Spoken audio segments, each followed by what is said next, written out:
अस्सलाम वालेकुम and good morning. आप देख रहे हैं नया दिन। मैं हूं आपके साथ मोहम्मद शोएब और मैं हूं किरण आफ्ताब। और इससे पहले कि हम आपको ये बताएं कि आज हम क्या करने वाले हैं, किस बात पर बहस करने वाले हैं, किस बहस को समेटने वाले हैं और किस बहस की बात करने वाले हैं। ये क्या कर रहे थे आप? पेपर्स बहुत सारे ये अभी प्रिंट्स आए थे और मैं डिवाइड कर रहा था, आधे मेरे आधे किरण के। मुझे लगा कि आप फाड़ के यूं उछालने वाले। नहीं, मैं कोई इस वक्त इजलास में बैठा हुआ हूँ या बल्कि खड़ा हुआ हूँ। ये वहाँ पर होता है ज़्यादा। भाई वहाँ जो बैठा था, जो खड़ा था, लड़ रहा था, बहस कर रहा था, किसी की बात नहीं सुन रहा था, यही हो गया। बजट पर बहस के लिए कौमी असेंबली का इजलास हंगामा खेज था, यानी ठीक ठीक वैसा ही था जैसा अंदाजा था। शहबाज शरीफ साहब ने कहा मुस्लिम लीग नून की हुकूमत ने महंगाई की शरह को कम किया था, पाकिस्तान को तरक्की की शाहराह पर डाल दिया था। और नवाज शरीफ ने तो दहशतगर्दी के खिलाफ तारीखी सियासी फैसला भी किया था। मौजूदा हुकूमत ने सब किए कराए पर पानी फेर दिया, ऐसा बुरा कर दिया। Exactly, और शहबाज शरीफ का खिताब था जिसमें जरदारी और दीगर के प्रोटेक्शन ऑर्डर का मुतालबा था। खूब शोर हुआ, शराबा हुआ और स्पीकर साहब जानिबदार हैं, ऐसी आवाज़ें भी वहाँ पर सुनाई दी गई हैं। स्पीकर कौमी असम्बली असद कैसर अरकान को कहते रहे कि बराए मेहरबानी खामोश हो जाएं, तलकीन करते रहे, लेकिन उनकी ये तलकीन बेसुध रही। बिल आखिर उन्हें इजलास मुलतवी करना पड़ा। जैसा किरण आपने मुझे कहा ना कि मैं ये पेश सब क्या करूँ, तो ऐसा ना सिर्फ नेशनल असम्बली बल्कि प्रोविंशियल असम्बलीज में भी हम देखते हैं, बिलखुसूस हम सिंध असम्बली में देखते हैं, बट एनीवेज कल ये हमने नेशनल असम्बली में देखा। और अब जरा हम आपको एक अहम बैठक की बात भी बता देते हैं। वज़ीर आज़म इमरान खान की ज़ेर सदारत तहरीक इंसाफ और दीगर इत्तेहादी जमातों के पार्लिमानी रहनुमाओं का इजलास भी हुआ। सुना है, बस सुना ही है कि जब बहुत सारे मामलात पर बात हो रही थी तो प्रोडक्शन ऑर्डर का तस्करा भी हुआ था।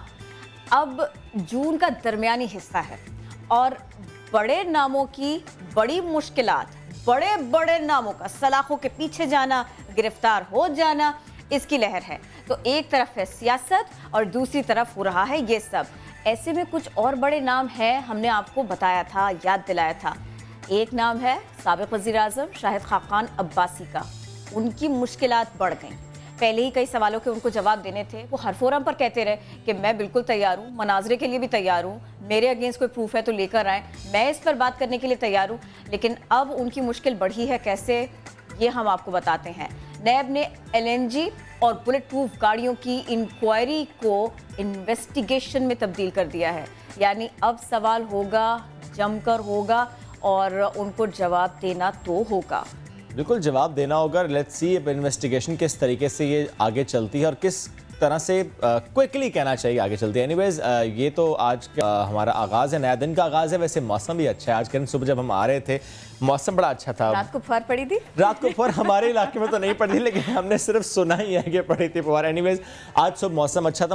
मुझे अच्छा लगा कराची का मौसम अच्छा देखकर, क्योंकि कल से खैर मौसम बेहतर है। उससे पहले जो हीट वेव थी अब खत्म हो चुकी है। लेट्स सी अब मौसम आगे चल के कैसा रहता है। बादल हैं लेकिन काश बरसें, बल्कि मैं कहता हूँ हाँ झूठे बादल धोखा ना दे जाए सरफराज की तरह। और सरफराज कहते हैं कि कोई उनको धोखा ना दे।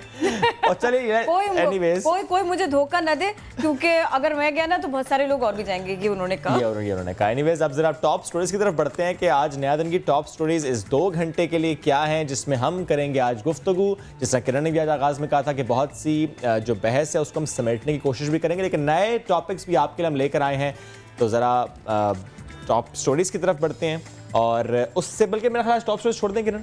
छोड़ दें, कोई बात नहीं। लेकिन फिर अगर आपने टॉप स्टोरीज को छोड़ दिया तो आप मुझे क्या बताएंगे, किससे मिलवाएंगे, कौन से अहम मौजू के ऊपर बात करेंगे? गुर्दे और जिगर की पेवंदकारी से मुताल्लिक़ क्या हमने बात की थी गुम्बट इंस्टीट्यूट और वो लोग कितना अच्छा काम कर रहे हैं। लेकिन चले आप मुझे कहा जरा टॉप स्टोरीज कर लें तो कर लेते हैं।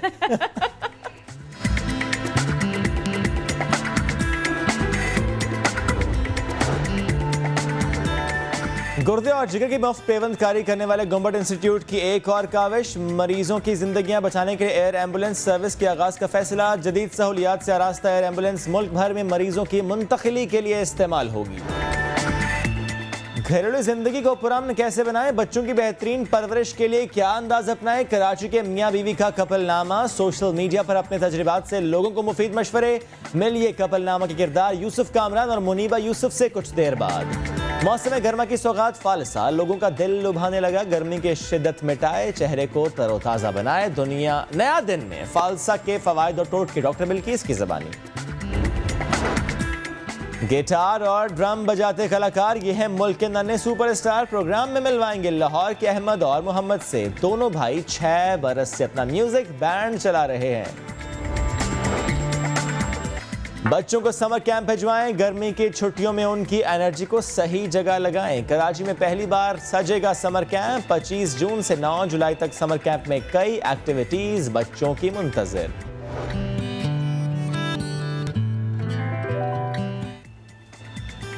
तो सेहत से जुड़े मसले पर जाने से पहले ज़रा क्विकली आपको बताएंगे साबिक कप्तान शाहिद खान आफरीदी कौमी टीम के दिफा के लिए मैदान में आ गए और ट्विटर का सहारा लिया और कहते हैं कि ये हमारे स्टार्स हैं।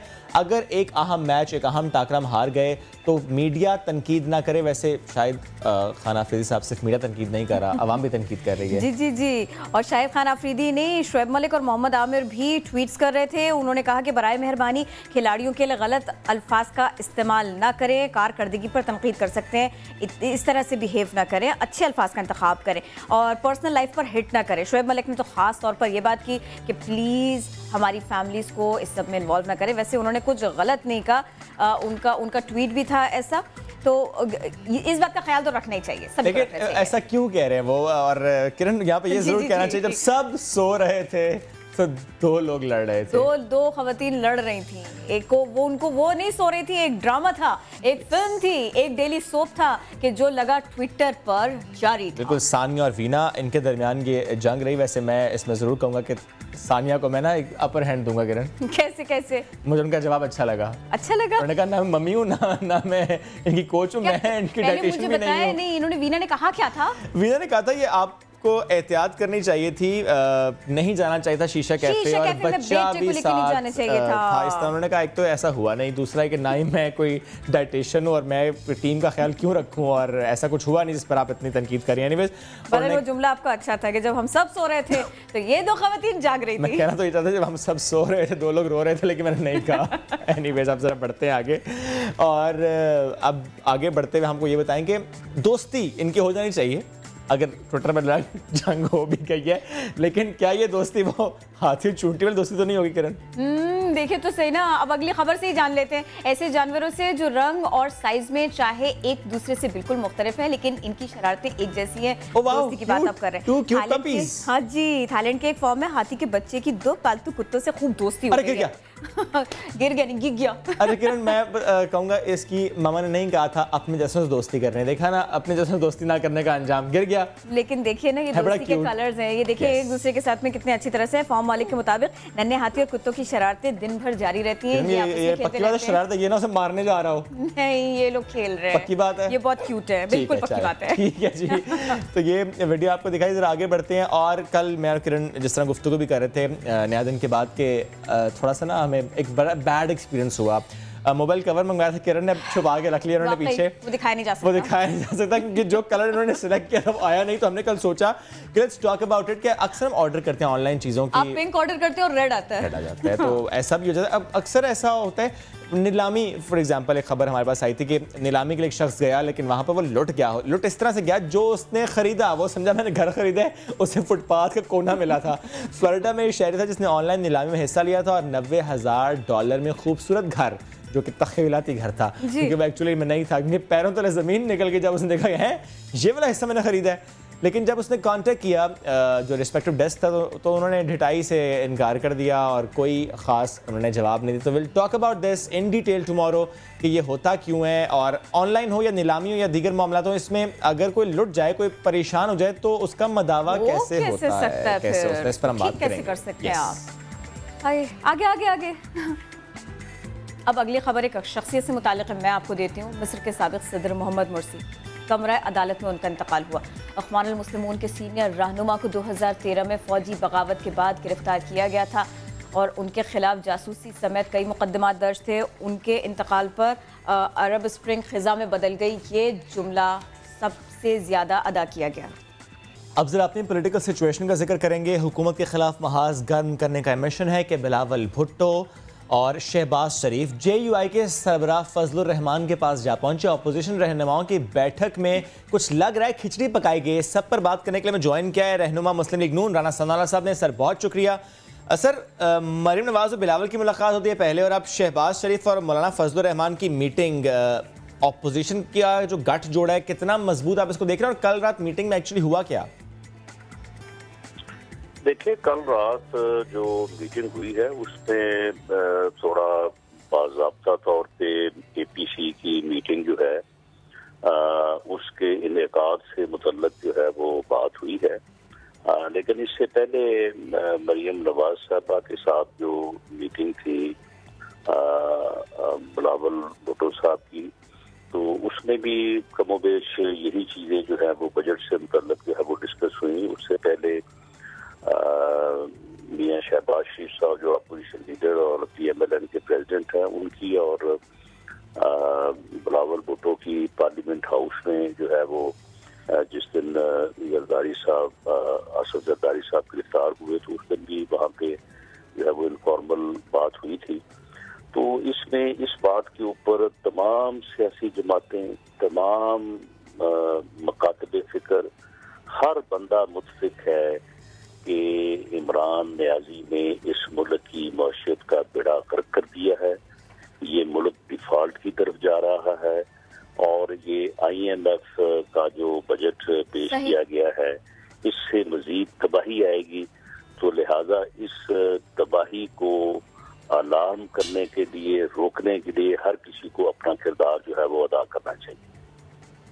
तो और ये फरमाइएगा, ये सब कुछ आप लोग कैसे करेंगे? राबिते तेज से तेज, बैठकें बहुत ज्यादा, मीटिंग्स होंगी, और आगे आप लोग करेंगे क्या, क्या प्लान क्या है? देखिए इसमें हम जो है वो पहली तरजीह जो है वो पार्लियामेंट को दे रहे हैं। पार्लियामेंट में इस वक्त PMLN plus Peoples Party plus MMA 156 member बनते हैं। सही। PTI के भी 156 मेंबर्स हैं।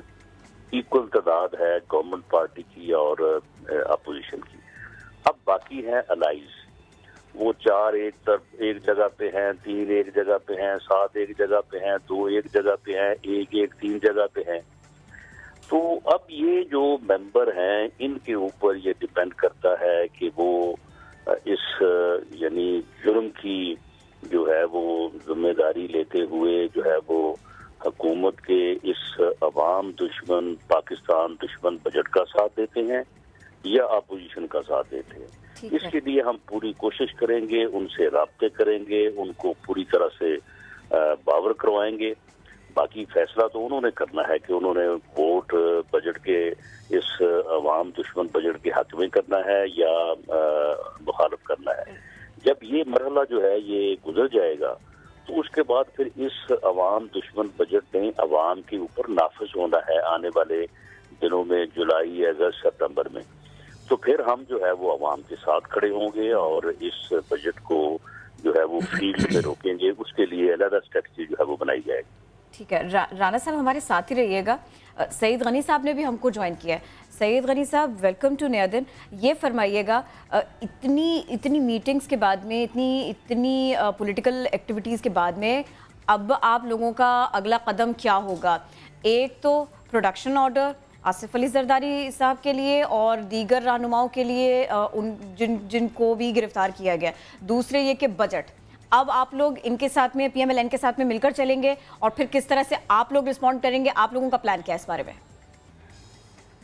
तो इसमें ज़ाहिर के मुख्तलिफ चीज़ें सामने आ रही होती हैं। अब जैसे आपने प्रोडक्शन ऑर्डर की बात की, हमें तो ये तवक्को बिल्कुल नहीं थी कि एक मेंबर असेंबली अगर गिरफ्तार हो जाए और असेंबली का सेशन हो और उसके प्रोडक्शन ऑर्डर के लिए भी हमें इतना एहतजाज करना पड़ेगा, इतना जिदोजहद करनी पड़ेगी, जो एक आईनी, कानूनी, अखलाकी तौर पर हक बनता है कि उस मेंबर को असेंबली में होना चाहिए। आप भले उसके ऊपर डिसएग्री करें, उसके ऊपर लगने वाले इल्ज़ामात को आप सही समझते हो, हम गलत समझते हो, लेकिन कम से कम असेंबली के इजलास में लाने पर तो किसी को एतराज़ नहीं होना चाहिए। लेकिन हमें इस सूरत हाल का भी सामना है, तो ये यकीनन जो पहले चीज़ें हम प्लान कर रहे थे उसमें ये चीज़ शामिल नहीं होगी। अब एक चीज़ अगर डेवलप हुई है तो हमें उस पर भी बात करनी है।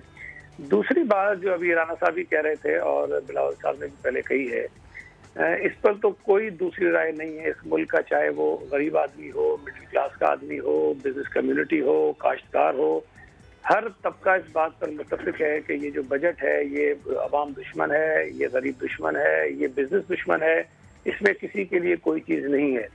अब जहाँ तक पीटीआई के मेंबर्स की बात है, वो तो शायद इमरान खान के इशारे पर हर काम करने को तैयार हैं।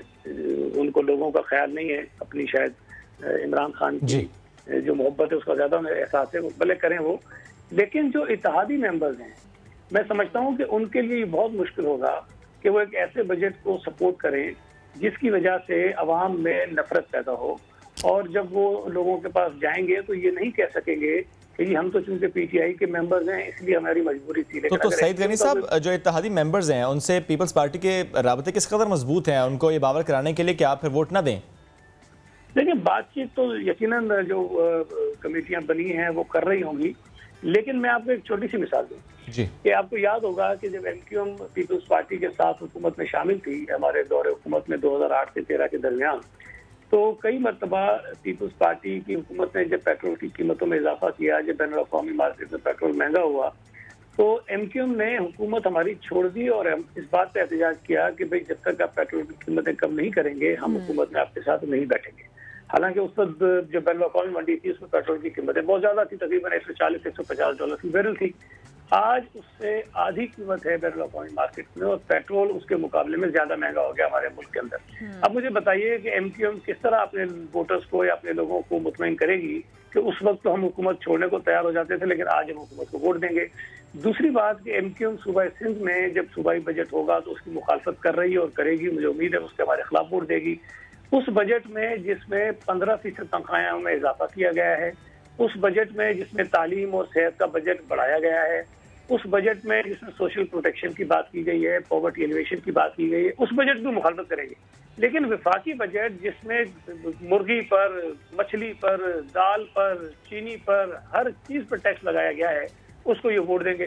तो मैं समझता हूँ कि जो पॉलिटिकल लोग हैं, जो सियासी जमातें हैं, जिनको अगर लोगों के पास वापस जाना है, उनके लिए बहुत मुश्किल होगा कि वो इस बजट में आंख बंद करके वोट दे दें। ये अलग बात है कि वफाकी हुकूमत को इस बात में मजबूर कर दें कि जिन बहुत सारी रोजमर्रा की इस्तेमाल की चीजों में टैक्सेस लगाएंगे वो टैक्सेस वापस कर लें।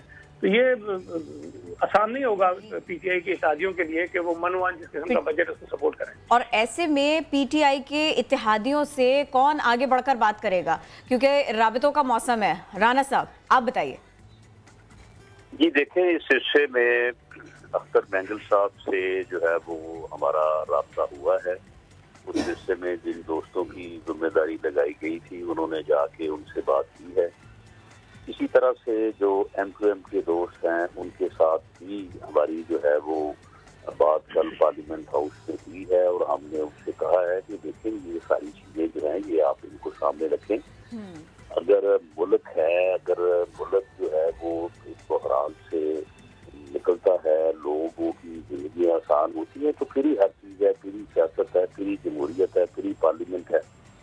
और इसी तरह से जो दूसरे लोग, कोई एक है, कोई दो हैं, अब आप देखें ना कि इस वक्त एक वोट की जो है वो जरूरत है दोनों तरफ, इस बजट अवाम दुश्मन बजट को नाकाम करने के लिए भी, और अगर हुकूमत इसको कामयाब करना चाहती है। तो इस वक्त हमारे 4 वोट जो है अपोजिशन के, वो इन्होंने रोके हुए हैं। उनके जो है ये प्रोडक्शन ऑर्डर जारी नहीं कर रहे, और जिस तरह से यानी राणा साहब, आपको लगता है यही वजह है प्रोडक्शन ऑर्डर ना जारी करने की, ताकि अगर नंबर गेम को डिस्टर्ब हो तो उनके फेवर में गेम जाए? देखें, आने वाले दिनों में ये कोई 4-5 वोट जो है वो और कम करने की स्ट्रेटेजी के ऊपर भी जो है वो काम कर रहे हैं, और इस सिलसिले में भी हमें इतला। तो राणा साहब, अगर प्रोडक्शन ऑर्डर जारी नहीं किए जाते तो लाहेमल क्या होगा आपकी जमात का? देखें, अपोजिशन के पास जो है वो किसी भी अपने जमहूरी और कानूनी मुतालबे के तस्लीम ना किए जाने की सूरत में एहतजाज ही एक जमहूरी हथियार है जिसको जो है इस्तेमाल किया जा सकता है, और वो हम जो है वो कर रहे हैं। आप अब देखें ना कि राणा साहब, क्योंकि कानून भी आप बहुत बेहतर समझते हैं, मुझे उसके नुक्ते से बता दें, अगर प्रोडक्शन ऑर्डर जारी नहीं किया जाता, क्या कानून में कोई प्रोविजन है कि आप अदालत जाकर इस बात का जिक्र कर सकें कि ये तो हमारा हक है, आईनी हक है? नहीं, देखें, बात ये है कि अदालत में जाने की ऑप्शन जो है वो भी इस्तेमाल हो सकती है, लेकिन आप मुझे बताएं कि यहाँ पे इस्लामाबाद में जो है वो पीटीआई की गवर्नमेंट का स्टांस ये है कि जी दौराने जिस्मानी रिमांड जो है वो हम प्रोटेक्शन ऑर्डर जो है वो जारी नहीं कर सकते, जो वो आसिफ जरदारी साहब के मुतल्लक और दूसरे लोगों के मुतल्लक कह रहे हैं। तो ये लाहौर में भी पीटीआई की गवर्नमेंट है, पंजाब में, वहाँ पे इनके मिनिस्टर फॉरेस्ट जो है वो सब्तैन खान साहब, वो रात को अरेस्ट होते हैं, अगले दिन सुबह 10 बजे उनके प्रोटेक्शन ऑर्डर जारी हो जाते हैं। तो क्या ये जो है वो कानून लाहौर में और इस्लामाबाद में ये फ़र्क है? यानी ये बिल्कुल इनकी वाज़ेह तौर पे जो है वो गैर कानूनी हरकत है और गैर जमहूरी हरकत है और अपोजिशन को दीवार से लगाने वाली बात है। अब देखिए, जब हम ये सारा कर रहे हैं तो अवाम देख रहे हैं ना, हम अवाम के सामने सुरखरू होना चाहते हैं। और अवाम, राणा साहब आपने अवाम का तज़किरा किया, अवाम दुश्मन बजट को रोकने की भरपूर कोशिश जो आप कर रहे हैं, जब नाफिज होगा तो अवाम पे ही नाफिज होना है ना। सही। तो राणा साहब, क्योंकि आप भी और जी राणा साहब आप भी और सैयद गनी साहब आप भी जब अवाम का तज़किरा करते हैं, अवाम की परेशानियों का जिक्र करते हैं, तो मुझे ये बताएं कि जो एहतजाज का अगर सिलसिला शुरू हो जाता है और आगे ये प्लान हो जाता है फाइनल कि एहतजाज ही हल है, सड़क पर निकलना ही हल है, तो इकट्ठे निकलेंगे या अपने अपने लेवल पर एहतजाज होगा ताकि अपनी आइडेंटिटी बरकरार रखी जाए? क्योंकि ऐसा कहा भी जाता है दोनों पार्टीज की जानिब से।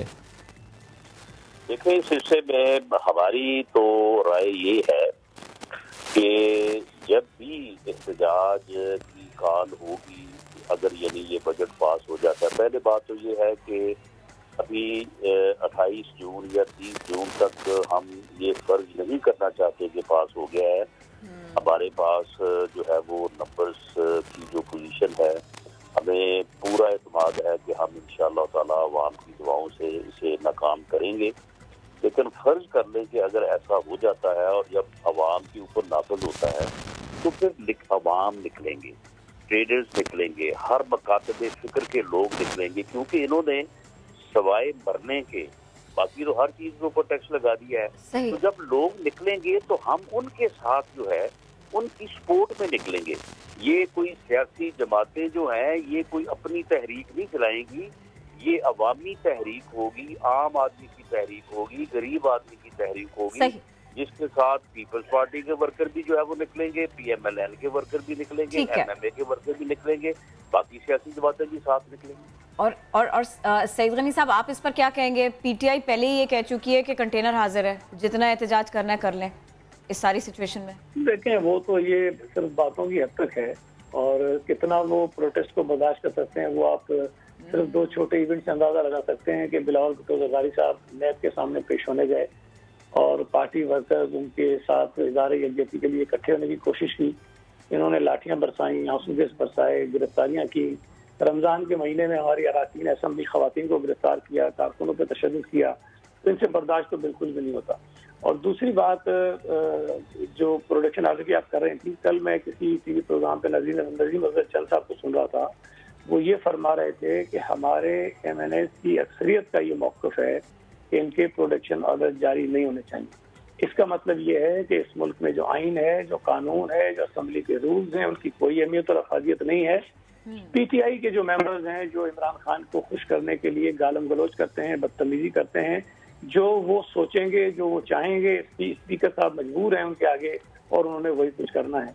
तो जो हुकूमत इस तरह से चलाई जाती हो बजाय कानून और आइन के, तो मैं समझता हूँ कि उसके लिए ये ज़रूरी है कि उसको सही जो लोगों के हालात हैं उसको सामने लाने के लिए एहतजाज किया जाए और गिरफ्तार नहीं की जाए। दूसरा, आपने गालिबन पूछा कि हम लोगों को किस तरह से करेंगे, तो मैं समझता हूँ कि बजट तो एक एडिशनल बर्डन है लोगों के ऊपर, लेकिन पिछले 10-11 महीने में इस हुकूमत ने जो दीगर इक़दाम किए हैं उसको मैं सिर्फ आपको इस तरह याद कराऊँ कि आपको कुछ महीने पहले जब असद उमर थे फाइनेंस मिनिस्टर, तो वो IMF के साथ मुआहिदा करने गए और फिर उन्होंने वापस आकर एक यहाँ पे बड़ा वो कहा कि हम IMF के पास नहीं जाएंगे, उनकी शराइत बड़ी सख्त हैं।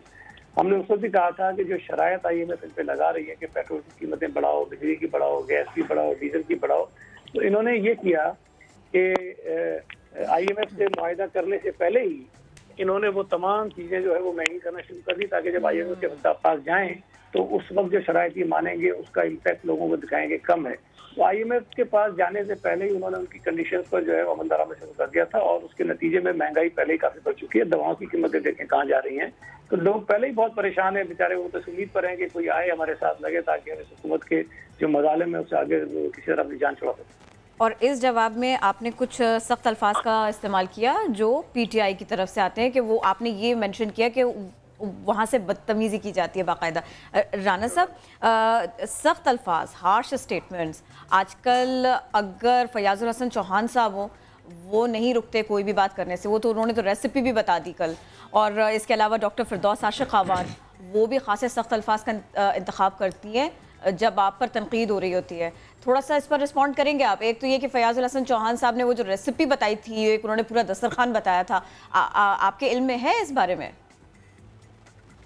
देखिए, इस बारे में मैं ये नहीं कहता कि हमसे नहीं, हमसे भी कभी कभार जो है इनकी बात का जवाब देते थे। मैं ये बात मेंटेन करूंगा कि इनकी बात का अब घटिया से घटिया जो बात है उसका आप आला से आला भी जवाब दें तो उसमें भी फिर कुछ ना कुछ जो है ना वो कोताही गलती होती है। लेकिन हमने हमेशा ये कोशिश की है कि अपने तौर पे हम कोई बात ना करें, लेकिन इनकी बातों का फिर एक दफा दो दफा जब 10 दफा करते हैं तो फिर कोई ना कोई जवाब जो है वो उसका देना पड़ता है, जो कि हमें अफसोस से देना पड़ता है। अब जो गुफ्तगू फिरदौस अहमद अवान साहबा जो है वो करती हैं, अब आप मुझे ये बताएं कि उसका आला से आला जवाब जो है वो क्या बन सकता है।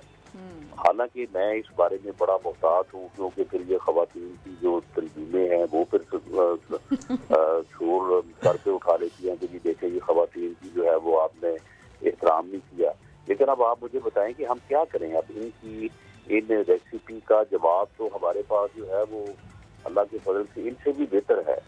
तो आप उनसे बेहतर रेसिपी दे दें उनको। नहीं, वो फिर मीडिया के खौफ से और आप लोगों के खौफ से फिर आप लोग जो है वो क्लिप राणा साहब आप भी खौफजदा होते हैं, ऐसे ना करें, बार बार चलाते हैं, तो उसकी वजह से जो है वो इनको जो है वो डील मिली हुई है। या तो ये है कि आप इसमें को अपना किरदार जो है वो अदा करें, कम से कम ये देख लिया करें कि पहले किसने किया है और फिर बाद में जो है वो बाद में करने वाले को कुछ थोड़ी बहुत जो है ना वो राहत होनी चाहिए।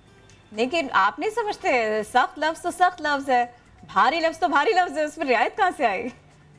राना साहब जी जी मैं कह रही हूँ कि सख्त लफ्ज तो सख्त लफ्ज है, हार्श स्टेटमेंट तो हार्श स्टेटमेंट है। बहरहाल लेकिन बात ये है ना कि देखिए ये खुद, हालांकि देखिए होता ये है कि हुकूमत जो है वो मामलात को सॉफ्ट रखती है, अपोजिशन जो है वो चढ़ाई करती है। अब यहाँ तो उलट हो रहा है, यहाँ पे अपोजिशन जो है वो माहौल को बेहतर करने की कोशिश करती है। कैसे राणा साहब ऑपोजिशन माहौल को बेहतर करने की कोशिश कैसे कर रही है?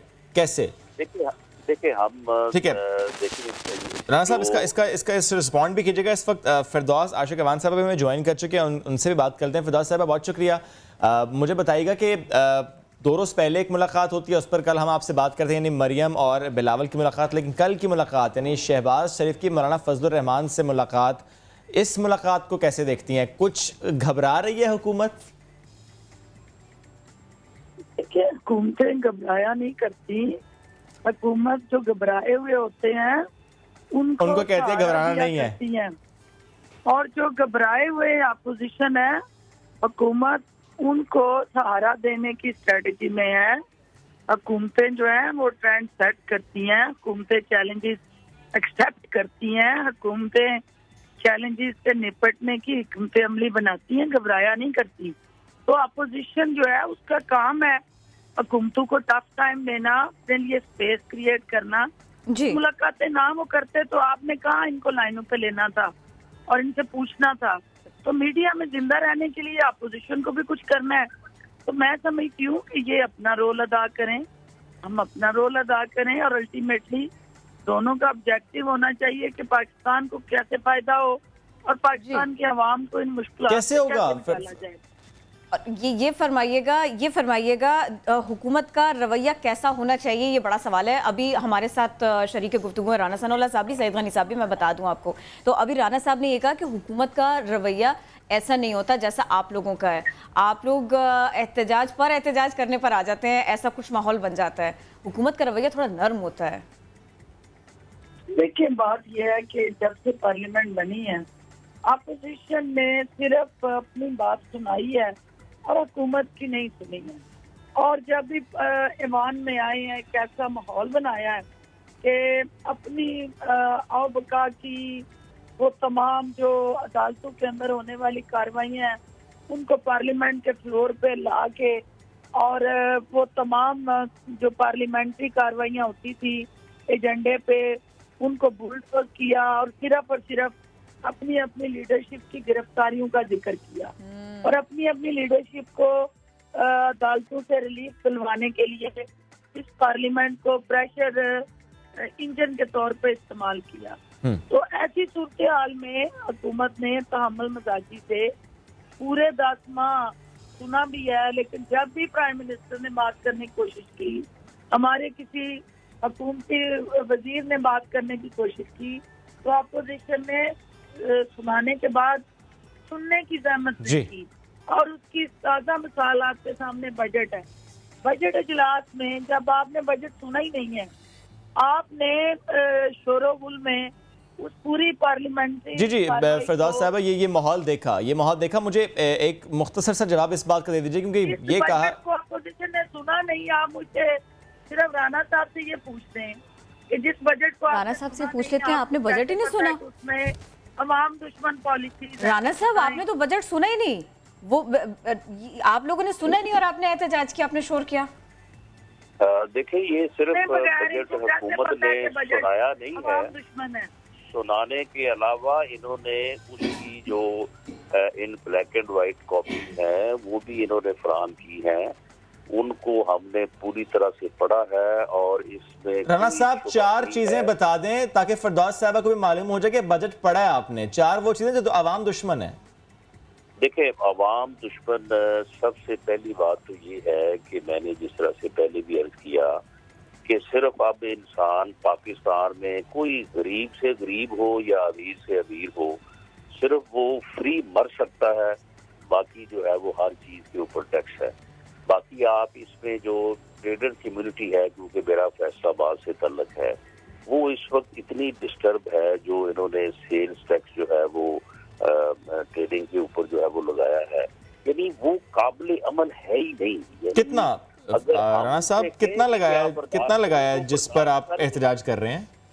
जी, वो इन्होंने पहले था 17% था, उसको 1% इन्होंने बढ़ा भी दिया है। फिरदौस साहब, ही इज हैविंग पॉइंटर्स, आप कैसे कह सकते हैं कि उन्होंने नहीं सुना? बिल्कुल गलत बयानी है, और यही मैं कह रही हूँ कि राना साहब ने बजट नहीं पढ़ा। हमने कत्तन जो है वो 17% से 18% नहीं किया, 1% बिल्कुल नहीं बढ़ाया। और मैं राना साहब से इस पे मुज़ाकरे के लिए तैयार हूँ। यही बात है कि उन्होंने पढ़ा ही नहीं बजट। हुकूमत ने बजट का जो स्ट्रक्चर था उसको बढ़ाया है। और आप दोनों मेरे यहाँ बैठे समा पे बता दें कि क्या कोई कौम जिंदा रहती है कि अगर आप टैक्स पे ना करें? आप तनख्वाह लेते हैं दोनों, क्या टैक्स नहीं देते? आप अपनी तनख्वाह से टैक्स देना जुर्म है। और हुकूमत अगर इस मुआशरे के अंदर टैक्स कल्चर को लेके आना चाहती है, और वो ट्रेडर जो मैन्युफैक्चरर और कंज्यूमर के दरमियान सबसे ज्यादा बेनिफिशियरी टोला है, जो 100% अपने उसका क्या लें प्रॉफिट अर्न करता है, अगर वो उसमें हिस्सेदार नहीं बनता, टैक्स की बेस को आप नहीं बढ़ाते, तो कौन मुल्क चल जा सकता है? जी, फिर तो कर्जों पे चलेगा। और पूछ ले राना साहब को कि जो कर्जे लिए गए, क्या पाकिस्तान की इकोनॉमी को हमने इसी तरह मांगे तांगे से चलाना है या अपने घर को ठीक करना है? चेंजेस कैसे आएंगे? बोझ खुद उठाना है। चेंजेस कैसे आएंगे अगर आप लोग इतने ज्यादा टैक्स नहीं लगाएंगे? आपकी बात ये है। सईद गनी साहब, सारी गुफ्तगू आप भी सुन रहे हैं, आपका कमेंट।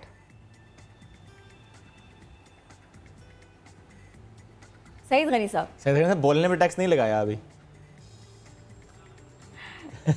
राणा साहब, स्टेप इनका यही है कि ये बोलने पे टैक्स लगाएंगे और मेरा ख्याल है कि सबसे बड़ी जो टैक्स गुजार होगी वो फरदौस अहमद अवान साहब ही होंगी। लेकिन राणा साहब, अगर वो कह रही हैं कि जो आपने पॉइंटर्स शेयर किए, जो स्टैट्स फिगर्स आप शेयर करें वो गलत हैं, वो सही है नहीं। पूछें कि 18% किसने लगाया, 17 से 18, इसमें कायदा 3 घंटे कैबिनेट में बहस हुई है और मैं शुक्रगुजार हूं वज़ीर-ए-आज़म पाकिस्तान की, उन्होंने 1% भी नहीं बढ़ाया। ठीक है, मैं फिरदौस साहबा, राणा साहब, मैं सईद गनी साहब की तरफ जाना चाह रहा हूँ और बेस को बढ़ा दें। ठीक, फिरदौस साहब, राणा साहब, मैं सईद गनी साहब से कमेंट ले लूं इस पर। बिल्कुल सईद गनी साहब, आप भी कमेंट कीजिएगा कि फिरदौस साहब कहते हैं कि ऑपोजिशन बजट सुनती नहीं है, एहतजाज की कॉल पहले दे देती है, एहतजाज पहले शुरू कर देती है। आपका कमेंट इस पर? मुल्क नहीं चलाया जा सकता, उनको इसलिए टैक्स लगाने पड़ रहे हैं। शेर, एक बात आपको मैं इसलिए याद करा दूं कि बजट से एक दिन पहले हमारी सेंट्रल एग्जीक्यूटिव कमेटी का इजलास था। उस इजलास के बाद ऐसे बात की, उन्होंने कहा कि अगर इस बजट में आवाम के लिए कोई रिलीफ होगी, आवाम की जो आवाम के ऊपर जो महंगाई का बोझ है उसको कम करने के इकदाम होंगे, तो ना सिर्फ ये कि मैं डेस्क थम्पिंग करूंगा बल्कि इनको बजट पास कराने के लिए इनको वोट भी करूंगा। और उन्होंने आसिफ अली जरदारी साहब को तो गिरफ्तार कर लिया है, लेकिन आवाम को रिलीफ दे दें, मुझे भी गिरफ्तार कर दें, ये बात उन्होंने कही, रिकॉर्ड पर है। उसके बाद थोड़ा सा अगर आप याद करें, थोड़ा सा राणा साहब इस बात को कंफर्म कर सकते हैं कि जब बजट सेशन हो रहा था, इनके जो खुद टैक्स नहीं देते वजीर मुमलिकत रेवेन्यू के, वो जो बजट पेश कर रहे थे, तो उन्होंने अपोजिशन जब आई तो उन्होंने बैठकर तकरीर सुनना शुरू की, लेकिन जब नए टैक्सेस लगाने की बात हुई उस पर अपोजिशन ने फिर एहतजाज शुरू किया। पहले आते ही एहतजाज का आगाज नहीं हुआ था। दूसरी बात यह है कि मैं बिल्कुल इत्तेफाक करता हूँ, टैक्सेस लगने चाहिए और मुल्क टैक्सेस के बगैर नहीं चल सकता, लेकिन एक मुल्क का वजीर आजम इमरान खान जो अरबों रुपए की अपनी जायदाद रखता हो, 300 कैनाल के घर में रहता हो और टैक्स वो सही गनी से भी कम दे, जो बिल्कुल मेरे घर का शायद साइज 210 गज होगा, मैं उसमें रहता हूँ, तो सवाल तो उठता है ना कि इमरान खान साहब के जब हम पूछें कि जरिए आमदन क्या है और उनकी टैक्स की तफसीलात क्या हैं, तो उस पर पीटीआई वाले कभी भी हमें जवाब देने को तैयार नहीं होते। वजीर आजम जो रियासत मदीना की बात करते हैं, मेरी बात जरा सुन ले, मैंने आपको बिल्कुल सुना, सुन ले मेरी बात जरा। और जब आप हम डिस्कस कर रहे हैं फिरदौस साहब, पहले उनकी बात मुकम्मल हो जाए। फिरदौस साहब, पहले सईद गनी साहब की बात मुकम्मल हो जाए। सईद गनी साहब प्लीज आप मुकम्मल कीजिए। देखें, अभी आपको याद होगा कि बजट से पहले हुकूमत ये रोना रो रही थी कि हमारे पास पैसे नहीं है और बहुत सारे ऐसे इकदाम किए गए जिससे महंगाई बढ़ी, लेकिन उन्हीं दिनों में 20 अरब रुपए स्टॉक एक्सचेंज के लिए उन्होंने निकाल के दे दिए। आपके पास 20 अरब रुपए स्टॉक एक्सचेंज को देने के लिए हैं, लेकिन वो 20 अरब रुपए आप पेट्रोल की कीमतों में कमी करके लोगों को नहीं दे सकते हैं। तो तरजीहात का फर्क है। इन्होंने बजट के अंदर भी, मैं आपको थोड़े दिनों में आपके सामने चीजें आ जाएंगी, बहुत बड़े बड़े स्कैंडल्स हैं। इनके जो फाइनेंसर रहे हैं, जो इनको चंदे देते रहे हैं, जो इनको डोनेशन देते रहे हैं, जिनकी वजह से इनकी पार्टी और इमरान खान का घर चलता रहा है, उन लोगों को फायदे पहुंचाने के लिए इन्होंने ऐसे ऐसे इकदाम किए हैं जिससे अरबों रुपए का फायदा इनके चहीतों को होगा।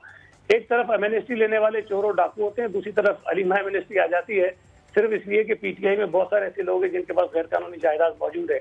एक तरफ ये कहते हैं कि जी लोगों का एहतसाब होना चाहिए, लेकिन दूसरी तरफ इनके जो अपने पीटीआई के फॉरेन अकाउंट, लेकिन सईद गनी साहब, वो एमनेस्टी स्कीम पहली तो नहीं है। अगर आप कहते हैं कि एमनेस्टी स्कीम इसलिए लाई जाती है कि उनको अपने लोगों को फायदा पहुंचाना, तो एमनेस्टी स्कीम ये पहली तो नहीं है, तो पहले भी आती रही है।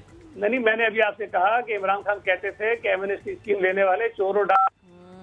सबसे पहली एमनेस्टी भी इमरान खान ने ली थी मुशर्रफ के दौर में, दूसरी इनकी हमशीरा ने ली और तीसरी अभी जो लेकर आए अपने दौरे हुकूमत में बकौल इनके चोरों डाकों के लिए, वो सिर्फ पीटीआई के लोगों को देने के लिए। अगर उन्हें ये पता होता ना कि पीपल्स पार्टी, नून लीग, अपोजिशन के लोग ऐसे हैं जिनको एमनेस्टी से फायदा होगा, तो कभी एमनेस्टी ना लाते। तो अपने लोगों के लिए लेकर आए, उनको फायदा पहुंचाना है। फिरदौस साहब ले लेते हैं, आप रिस्पॉन्स कर दें प्लीज। अच्छा, अभी इंटरेस्टिंगली आपने गुफ्तगू सुनी, पूरे पाकिस्तान के अवाम सुन रहे हैं। मुझे सिर्फ ये बता दें कि इस पर टैक्स पे गुफ्तगू बजट पे कौन सी हुई है, और यही अलमिया, यही सबसे बड़ा चैलेंज है कि आप बजट पे बात नहीं कर रहे, आप बजट पे तजावीज नहीं दे रहे, क्योंकि बजट के ऊपर कहने के लिए आपके पास कुछ नहीं है। क्योंकि जो फिस्कल स्पेस बजट में थी, जो आपका ट्रेड डेफिसिट था, जो आपके फॉरेन डेट थे, उन सब की बुनियाद पे आपने एक ऐसा बजट तरतीब दिया जिस बजट के अंदर तरजीहात में वल्नरेबल ग्रुप जो आम पाकिस्तानी है, जो पिसा हुआ तबका, उसको हमने प्रोटेक्ट किया। जिस बिजली की कीमत की ये बात कर रहे थे, 1200 अरब का अगर ये रिवॉल्विंग और सर्कुलर डेट छोड़ते जाते हैं और बताएं कि वो 2.5 साल नेपरा की बार बार गुजारिश के बावजूद वो कीमत जो है कैप करते हैं और उसको वो जानबूझ के अगली हुकूमत के लिए गैस का 180 अरब रुपया और बिजली का जो है 1200 अरब रुपया छोड़ के जाते हैं, तो कौन सी हुकूमत जो है वो उसको बर्दाश्त कर सकती है? हम ये कह रहे हैं कि आप बजट पे बात करें, तजावीज दें। ये आपके सामने अवेलेबल तमाम खजाने के हकायक हैं जो आप छोड़ के गए थे और जो अवेलेबल है, और हुकूमत अब तक जो इनिशिएटिव लिए आप उसमें हमें बताएं।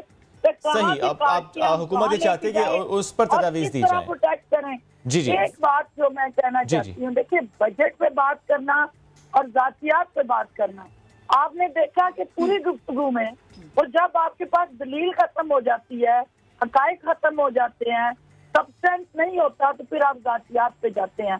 इमरान खान साहब की जात को डिस्कस करना पार्लियामेंट के अंदर बार बार और उनका गिराव करना, उनके हवाले से हकीर अल्फाज इस्तेमाल करना, वो तो टैक्स की बात और कर रहे हैं, टारगेट करके उनको डिग्रेड करना, ये वो रवैये हैं जिसकी वजह से पार्लियामेंट के अंदर हुकूमत जो है अपोजिशन की वो जो दराज जबानें हैं उनको लगाम देने के लिए बोलती है। हमें भी पता है कि हुकूमत का वहाँ जिम्मेदाराना रोल क्या है, लेकिन जब अपोजिशन वजीर आजम की जात को टारगेट करती है तो फिर ये कमजोरी हम अपनी नहीं बनाएंगे कि हमें बजट पास कराना है तो हम अपोजिशन की हर गलत बात को सुने। तो फिरदौस साहिबा, अपनी गुफ्तगू करें, फिरदौस साहिबा, फिर अपोजिशन हमारी निशानदेही करे, आप यू आर वेलकमिंग कि आपको तजावीज दीजिए, लेकिन मुझे एक बजट में क्या गलत है फिरदौस साहिबा डिपेंड करूंगी। वो ये कह रहे हैं कि जब अवाम टैक्स दे रहे हैं तो फिर वजीर आजम को भी देना चाहिए और उतना ही टैक्स देना चाहिए जितने कम से कम उनके और वजीर रेवेन्यू से मुताल्लिक भी उन्होंने सवाल उठाया है। वजीर आजम टैक्स नहीं दे रहा, बताएं वजीर आजम ने कहाँ टैक्स नहीं दिया? टैक्स रिटर्न निकाल के दिखाएं टीवी पे। लास्टली फिरदौस साहिबा एक कमेंट कर दीजिए, कितना दिया पूछा जरा। सईद गनी साहब पूछ रहे हैं कितना दिया है? नेट पे पड़ा है, निकाले 1 मिनट लगता है। आपको अपने वजीर आजम के टैक्स का नहीं पता, मैं आपको बता रहा हूँ मुझसे आधा दिया है, जितना मैंने दिया उससे आधा दिया मेरे लीडर की भी है भाई, मैं तो अपनी बात कर रहा हूँ ना, जितना मैंने दिया उससे आधा दिया। कुंडली मारे और निकालने दोनों का कंपैरिजन काफी गर्मा गर्म हो गई है।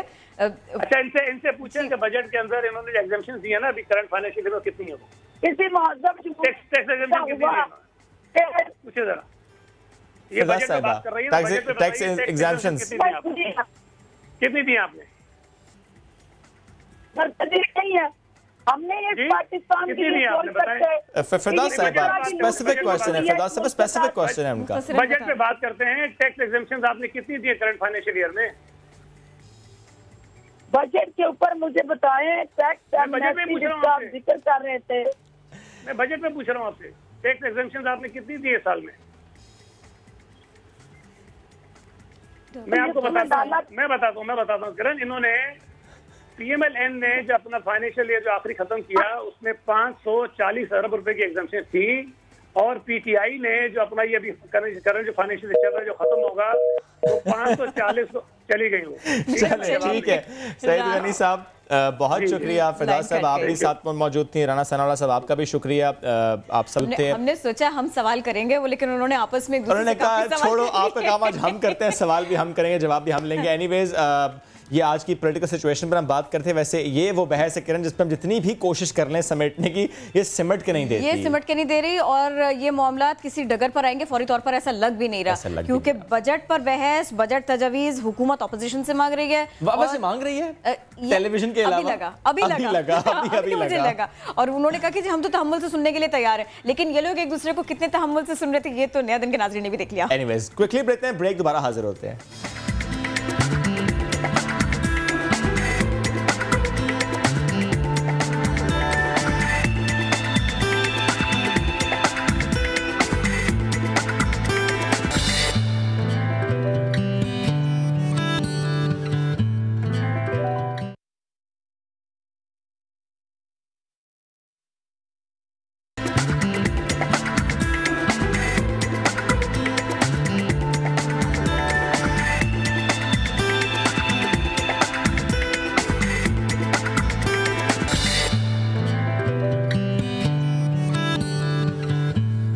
वादा करो तो पूरा करो, चीनी उस्ताद की तरह। ये चीनी वादा तो पूरा किया गया है। क्या बात है? Exactly, चीनी एक टीचर ने वादा किया था कि अगर आपने बड़ा अच्छा स्टडी अच्छी की, रिजल्ट्स अच्छे लाए तो मैं आपको इंटरनेट कैफे लेकर जाऊंगा और पैकेज भी दिलवाऊंगा वहाँ पर जाकर। चीन का शहर शुजो, यहाँ पर जो टीचर हैं उन्होंने 3 साल कबल 3 साल पहले वादा किया जी था। हाँ, कॉलेज क्लास में उन्होंने वादा किया था कि अगर जो आपकी जो पढ़ाई में कमज़ोर हैं और तवज्जो नहीं सही तरह से दे रहे हैं, जो वीडियो गेम्स खेलते रहते हैं, अगर आपने अच्छी तरह से पढ़ाई की तरफ कदम बढ़ाए तो मैं पूरी क्लास को फिर लेकर जाऊंगा इंटरनेट कैफे पर। वो लेकर भी गए 3 साल बाद और उन्होंने जो वादा था वो फिर पूरा कर दिया। एनीवेज, वक्त कम है जनाब, बढ़ते हैं आगे अगली खबर की जानिब।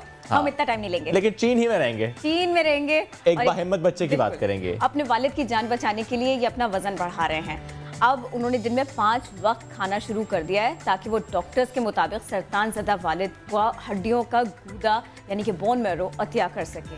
बेटा ऐसे पापा का साथ निभा रहा है।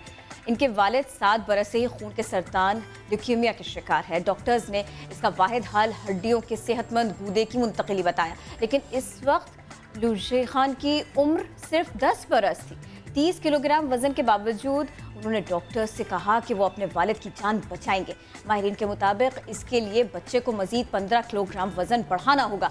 इसके बाद से बच्चे ने रोज़ाना 5 वक्त मुरक्कन ग़िज़ाएं खानी शुरू कर दी हैं ताकि उनका वजन बढ़ जाए और किसी तरह वो अपने पापा को हेल्प कर पाएँ।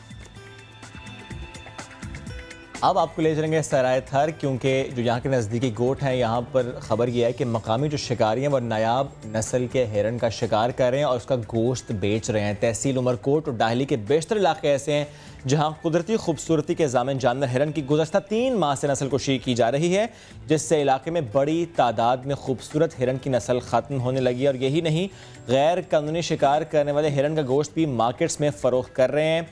मादा 25,000 और नर 30,000, जबकि गोश्त की बात करें तो फ़ी किलो 2 से 3,000। बिल्कुल ऐसे ही है, इस तरह फरोख्त किया जा रहा है। जबकि एक अंदाजे के मुताबिक हर एक गांव में 3 से 4 शिकारी मौजूद होते हैं और ये हिरन का शिकार करते हैं। तो ये इंतहाई तशवीशनाक सूरत हाल है। कोशिश करते हैं इसी के ऊपर बात कर सकें, अपने नुमाइंदे से मजीद जान सके। संजय साधवानी हमको ज्वाइन कर चुके। संजय, क्या हिरन का गोश्त फरोख्त हो रहा है? कौन इसमें मुलव्विस है? कहीं कोई एक्शन, कहीं कुछ आपने देखा हो इस सिलसिले में? देखिए, मकामी जो शिकारी हैं और वाइल्ड लाइफ का अमला है वो इसमें मुलविस है, क्योंकि सराय थर 24,000 मरबे पर फैला हुआ है। थर के जो सरहदी इलाके हैं जिसमें गर पारकर और डायली और छाछरो, इन इलाकों में जो है वो हरन बड़ी तादाद में पाए जाते हैं। पहाड़ी और सराई इलाके दोनों यहाँ पर मौजूद है और यहाँ पर बड़ी तादाद में हरन मौजूद है। मगर बदकिस्मत से जो शिकारी हैं वो मकामी तौर पर इसका शिकार खुद भी करते हैं और जो बड़े शिकारी हैं उनसे ये शिकार करवाते भी हैं। और ये सब कुछ पाबंदी के बावजूद हो रहा है, ये भी बताइएगा। जी बिल्कुल, हरन के शिकार पर पाबंदी है। आमतौर पर हरन का शिकार नहीं किया जा सकता, क्योंकि हरन जो है वो नायाब है। थर में जो हरन पाया जाता है वो चिंगारा नस्ल का जो है वो हरन मौजूद है थर के मुख्तलिफ इलाकों में। मगर जब ये कार्रवाई होती है मुख्तलिफ, क्योंकि ये सरहदी इलाके हैं, वहाँ पर पुलिस की भी वारी नफी होती है, कुछ कानून नाफिज करने वाले इदारे भी होते हैं, मगर वो और वाइल्ड लाइफ इनको रोकने में जो है वो बुरी तरह से नाकाम हुए हैं। कोई भी इन शिकारियों को लगाम डालने के लिए तैयार नहीं है। ना सिर्फ मकामी शिकारी मगर कुछ सियासतदान, कुछ वडेरे, वो भी थर के मुख्तलिफ इलाकों में जाकर हरन का शिकार करते हैं। कुछ तस्वीरें वो भी वायरल हुई। बहुत शुक्रिया संजय, आपने अपडेट किया इस बारे में। अभी लेते हैं ब्रेक, दोबारा हाजिर होते हैं हेडलाइंस और नया दिन के अगले घंटे की स्टोरीज के साथ, तो रहिए हमारे साथ।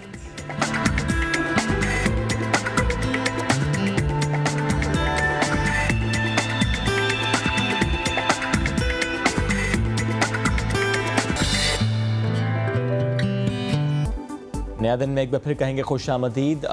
गुर्बत, भूख, अफलास मजबूरी की इंतहा को पहुंचा देते हैं। इसकी एक अमली मिसाल आज हम आपके लिए लेकर आए हैं। एक तस्वीर है जो हम आपको दिखाना चाहते हैं।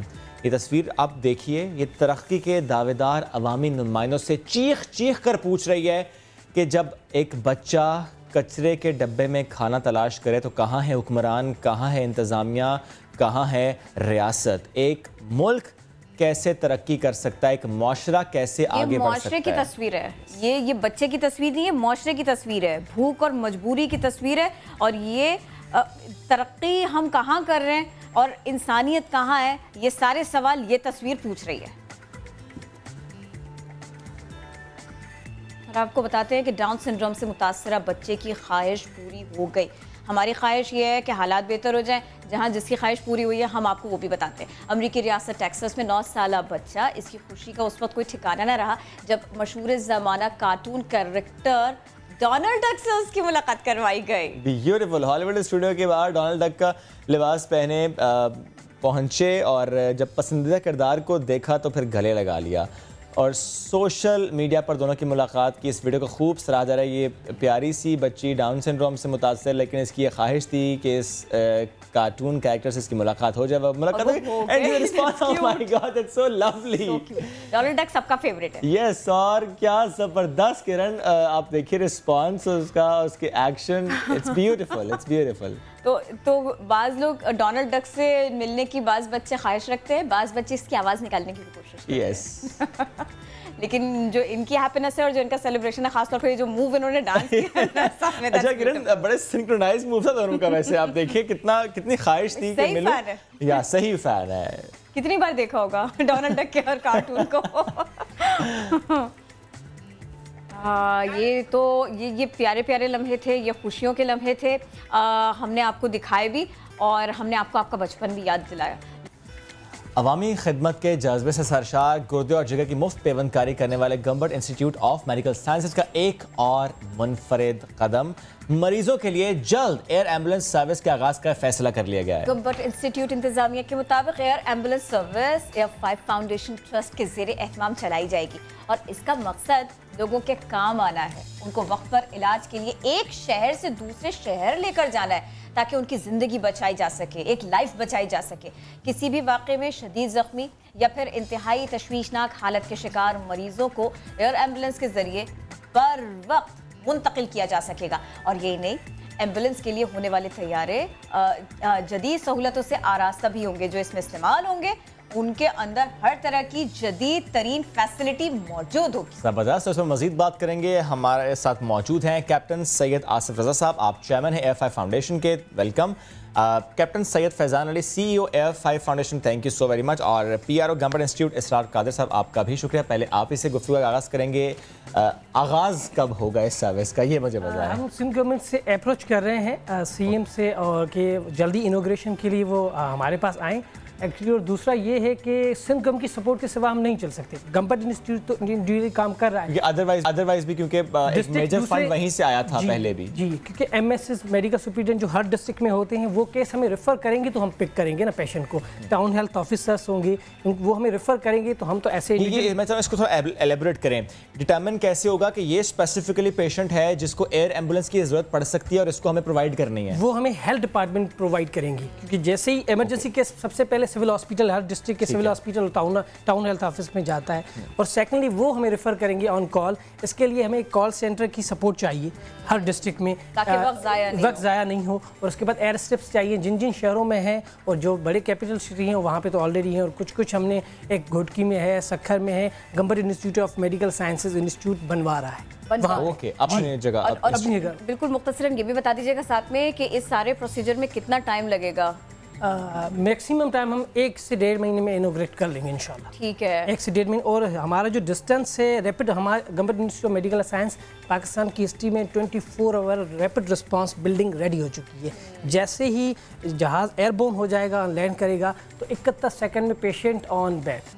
71 सेकंड जी। लेकिन वो एक मरहला है कि उस पेशेंट का आप लोगों को पता चले, जी है ना, पेशेंट का। क्या ऐड करना चाहिए? ये है कि एक तो जो मोटरवे पुलिस है, सपोज कि किसी रोड पे एक्सीडेंट हो जाता है तो थ्रू मोटरवे पुलिस हमें पता लग जाएगा, या डिस्ट्रिक्ट हेल्थ ऑफिसेज जो हैं वहाँ पे हॉस्पिटल्स हैं, या कोई भी वहाँ पे गवर्नमेंट का डिपार्टमेंट है, वो हमें इन्फॉर्म करेगा, पुलिस, मोटरवे पुलिस या जो भी है, हम उस पर रिस्पॉन्ड करेंगे। और हमारा प्रोग्राम ये है कि विद इन 3 to 5 मिनट्स हमारा एयरक्राफ्ट और हेलीकॉप्टर्स जो हैं वो एयरबोर्न हो जाएंगे। जैसी हमें इन्फॉर्मेशन मिलेगी, हम with in 3 to 5 minutes aircraft airborne हो जाएगा। और ये जो आपके तैयारे हैं, कुछ हमें इनके बारे में बताएं, इनकी तादाद के बारे में, और इसके ये कितने जदीद हैं, इस बारे में बताएं।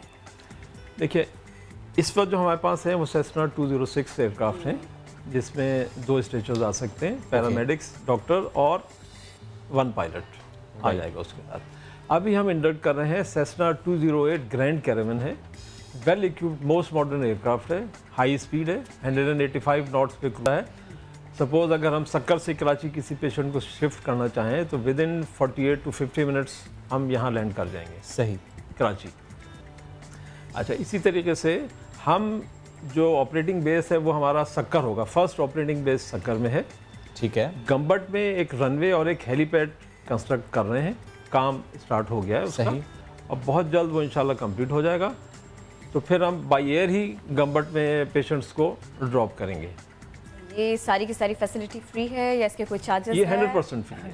वाओ, ये एब्सोल्युटली बिल्कुल 100% फ्री है। और इसका एक चीज़ और भी है कि अगर कोई पेशेंट यानी एयर 5 के यानी एयरक्राफ्ट में चढ़ता है तो उसका समझ लें कि मीटर शुरू हो जाता है फ्री ऑफ कॉस्ट का, क्योंकि हम उसको वहाँ से, ये सबसे अच्छा मीटर है। एयर 5 के अंदर अगर वो आता है तो उसका समझ लें उसका मीटर जो है वो फ्री ऑफ कॉस्ट का, क्योंकि हम उसको टेलीपोर्ट करेंगे, यानी हम वहाँ पे उसको घंबट में लेके जाएंगे।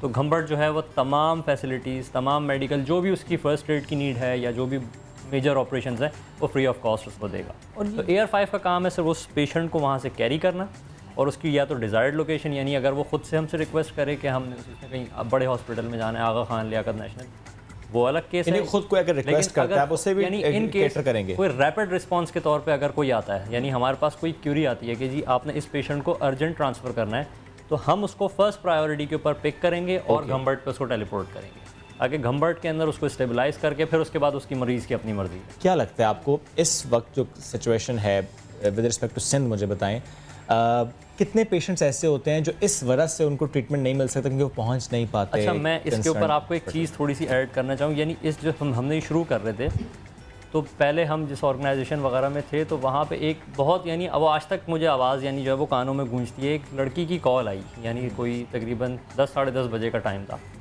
रोते हुए उसकी कॉल आई कि आप मेरे वालिद साहब को बचा लें। तो हमने फिर ऊपर बात करी अपनी ऑर्गेनाइजेशन में, तो उन्होंने कहा कि जी उससे पहले पैसों की बात कर लें हम। ओके। तो हमने उसको रेट बताया तो कह रही मेरा बाप मर जाएगा। तो खैर हमने कहा ठीक है, अब हम क्या कर सकते थे। फिर हमने आपस में जो हमारा अपना सर्किल था हमने उधर कांटेक्ट किया कि यार एटलीस्ट किसी को बचाने की कोशिश करते हैं, क्योंकि उसका आने जाने का एक्सपेंस पड़ रहा था, की वजह से जान ना चली जाए, पहुंच जाए। अच्छा, कोई 6 साढ़े 6 लाख रुपए का उसका बजट पड़ रहा था सिर्फ उसको पिक एंड ड्रॉप करने का। तो हमने आगे बात करी, उन्होंने कहा नहीं कोई डिस्काउंट नहीं, कुछ नहीं, ठीक है। अच्छा, वेरी नेक्स्ट डे हमने अपने सारे आपस में, आसिफ साहब और हम लोग जितने भी थे, हम सब ने अपने अपने पैसे डाले। हमने कहा यार हम जहाज़ भेजते हैं, खुद करेंगे, ठीक है। लेकिन जैसे ही हमने उसको अगले दिन कॉल करी, उसकी रोते हुए कॉल आई मेरा बाप गुजर गया। वो पॉइंट जो था ना, बस वहाँ से वो एक चीज़ ऐसी डेवलप हुई है कि नहीं यार, मतलब, और ऐसी एक नहीं, ऐसी कई कॉलें आई, लेकिन ये वजह बनी, ये वजह ऐसी हमें कनेक्ट होना है और हमें कुछ करना है, कुछ करना है। सर देखिए, ऐसा है कि पाकिस्तान में 72 ईयर्स हो जाएंगे इस अगस्त में। पाकिस्तान में pre hospital trauma care system है ही नहीं, ट्रू, ना ग्राउंड एम्बुलेंस में ना एयर एम्बुलेंस में। लोग मर रहे हैं, इस वक्त भी लोग मर रहे हैं। हमें ज़रूरत है कि अभी हम निकल जाएं और किसी की जान बचा लें, लेकिन रिसोर्सेज नहीं है इस वक्त। फ्यूल पाकिस्तान में नहीं है, अवेलेबल नहीं है इजीली एयरक्राफ्ट का, उसका हम अरेंज कर रहे हैं। एयरक्राफ्ट हमारे रेडी हैं और एकोमोडेशन हम पायलट्स की, इंजीनियर्स की, टेक्नीशियंस की। आप इंडक्ट करेंगे pilots? Initially 6 pilots. 6 pilots induct करेंगे। कितने इसमें क्राफ्ट्स होंगे? इसमें यह है कि 2 हम ग्रैंड कैरावन इंडक्ट कर रहे हैं। ओके। उसके साथ 2 हेलीकॉप्टर्स आ जाएंगे फर्स्ट फेज में। हेलीकॉप्टर जो है वो हमारा बेल 407 हेलीकॉप्टर है, सही, बड़ा अच्छा हेलीकॉप्टर। उसकी कैपेसिटी, उसके अंदर भी 2 पेशेंट आ सकते हैं, सही, 1 to 2 पेशेंट, ठीक है। और उसके साथ 3 पैरामेडिक्स आ जाएंगे, पैरामेडिक्स या उनके अटेंडेंट्स भी तो जो हो सकते अटेंडेंट हैं। भी आ जाएंगे। ओके, अटेंडेंट भी। और आपने फ्यूल का जिक्र किया कि वो मसला भी हल करने की कोशिश कर रहे हैं, कैसे वो कर रहे हैं? हम एक तो हम इंपोर्ट करने की भी बात कर रहे हैं, क्योंकि पाकिस्तान में बहुत सारे मसाइल हैं। यानी कि आप किसी एक चैप्टर को खोलें ना तो वहाँ पे मसाइल का अंबार है, और आपको फिर इसी सब में उन्हीं दिक्कतों का आपको भी सामना करना पड़ा, जिनमें से एक फ्यूल है। और इसके अलावा यहाँ पे अब तो खैर एविएशन पॉलिसीज़ कुछ बेहतर हो गई हैं, अदरवाइज़ तो यहाँ एविएशन पॉलिसीज़ ऐसी थी कि इन्होंने लास्ट 10 to 15 ईयर्स इस कदर तबाही मचाई है इन एविएशन पॉलिसीज़ ने कि एविएशन इंडस्ट्री बंद हो गई है पाकिस्तान में। और ये अपने आप को ये समझते हैं कि इन्होंने पाकिस्तान की खिदमत की है। इन्होंने पाकिस्तान की एविएशन इंडस्ट्री को तबाह बर्बाद कर दिया है, लोग जॉबलेस हैं।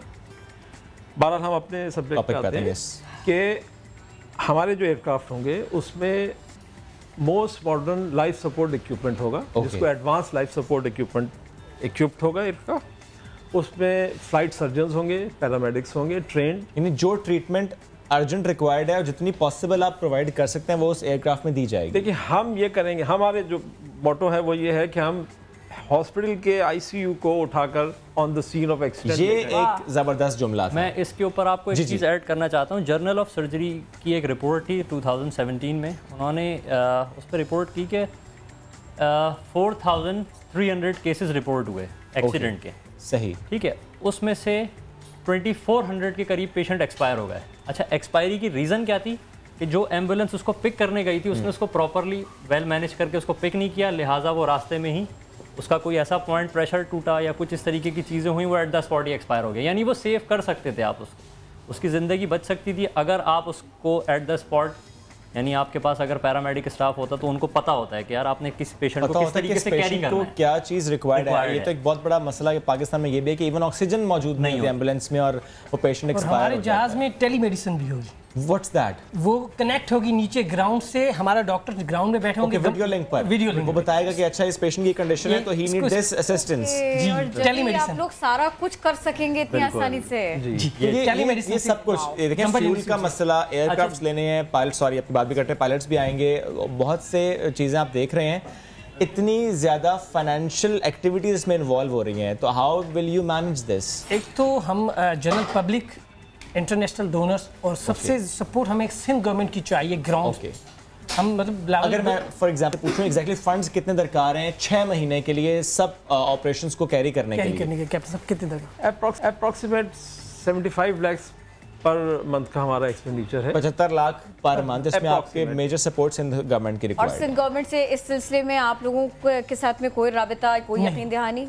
फिलहाल अभी रब्ता नहीं हुआ, हम कोशिश कर रहे हैं और हम इनोग्रेशन कह रहे हैं कि हम नेक्स्ट मंथ से इनोग्रेशन उनसे करवाएं, पर हमें सपोर्ट सिंध गवर्नमेंट की ग्राउंड पे चाहिए हर डिस्ट्रिक्ट के, क्योंकि डिप्टी कमिश्नर हमारे साथ कोऑर्डिनेशन में होंगे तो हम सही से हेलीपैड्स वो रेडी करवाएंगे कि इन केस ऑफ हेलीपैड तो नॉर्मली होना ही चाहिए ना।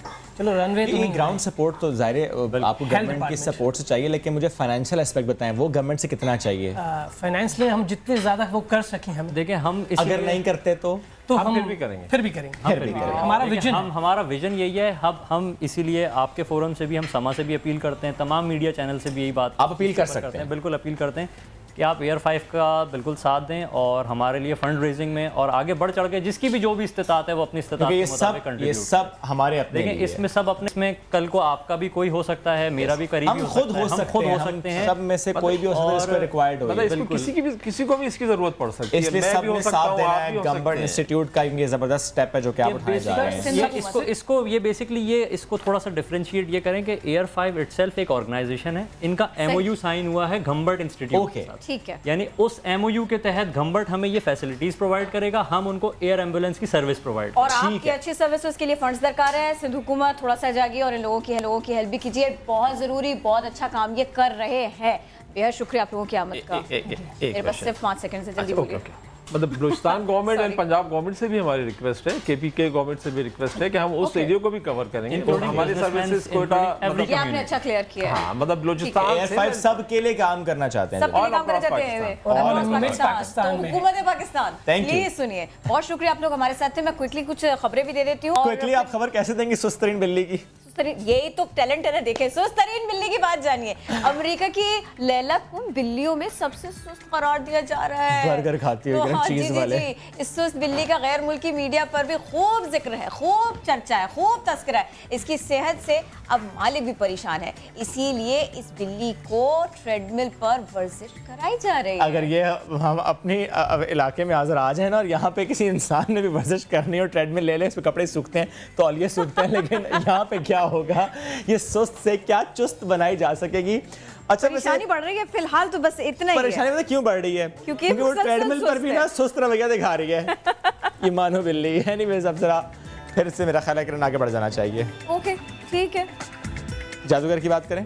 कर ले प्लीज कर ले।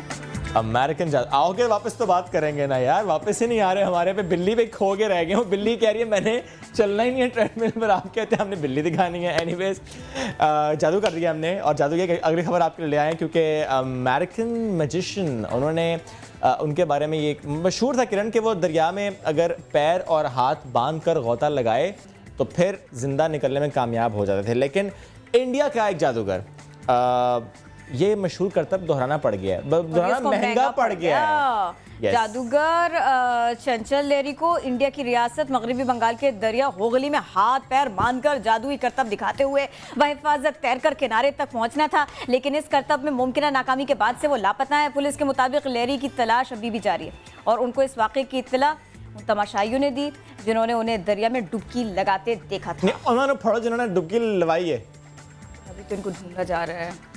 एनीवेज आप मुझे उदास कर दिया आपने, जल्दी से मुझे कोई दूसरी खबर दें। आपको अच्छी खबर दे देते हैं। अच्छी खबर तो आई डोंट नो अच्छी है, इंटरेस्टिंग है क्या, बट एनीवेज एक खबर है मेरे पास। खबर देने चले।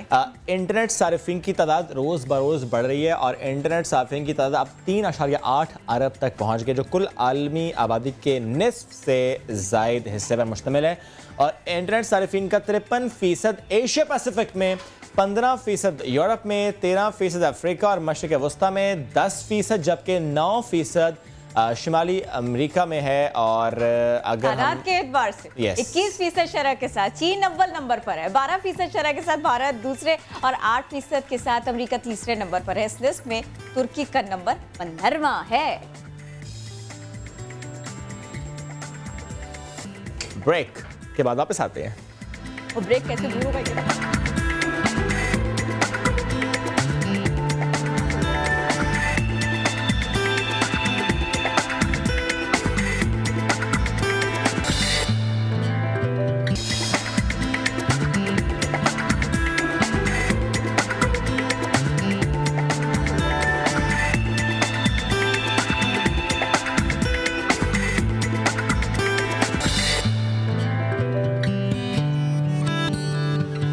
हाजिर हैं ब्रेक के बाद, और गर्मी को कैसे ब्रेक लगेगा जान तो गए होंगे आप, नहीं जाने तो कोई बात नहीं, डॉक्टर बिल्किस हमें ज्वाइन कर चुकी है। बिल्कुल, और आप हमें बताएंगी। और आज जी हमारे लिए लाई हैं फालसा, क्योंकि सिर्फ कराची नहीं मुल्क भर में गर्मी का मौसम ऐसा है कि जो ये ज़बरदस्त रसीला सा फल है ना वो इसका इस्तेमाल, लेकिन ये बड़ा वाला फालसा है। नहीं, ये भी इसकी मदद करता है। Okay please. हम स्टार्ट किससे कर रहे हैं जी? हम स्टार्ट कर रहे हैं फालसे से। मैं एक ऐसा शरबत बनाना बता रही हूँ, ऐसा जूस बनाना बता रही हूँ फालसे का, जिससे आंखें, क्योंकि गर्मी में आंखें आ जाती हैं है ना, आंखों पे चश्म, इन्हें आंखें रेड हो जाती है, फिर दुखने लगती हैं, उसके लिए वाटरिंग शुरू हो जाती है जी, सर में दर्द होता है उसके लिए, और आपको बहुत ज़्यादा पसीना आता है उसके लिए। ये जो जूस बनाना बता रही हूँ फालसे का, वो इन सारी चीज़ों में, और जिनको होता है तो गर्मी तो है, लेकिन गर्मी की शिद्दत और जैसे हार्ट रेट बढ़ जाता है और बाज़ औक़ात ऐसा लगता है दिल डूबा जा रहा है, घुटन हो रही है, उस सब से निजात दिलाने के लिए ये जूस बहुत ही बेहतरीन है।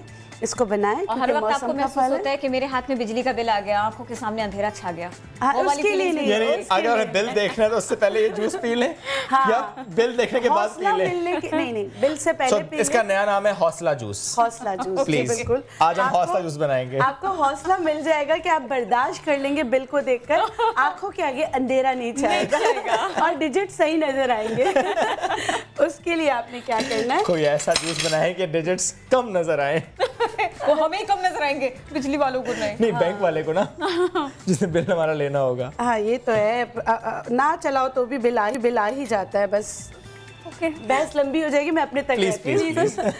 अच्छा, इसके लिए लेना है फालसे, ठीक है। मैं हाथ से, मेरी आदत है मैं ज़्यादा हाथ से काम करती हूँ, मैं वैसे ही करूँगी, ठीक है।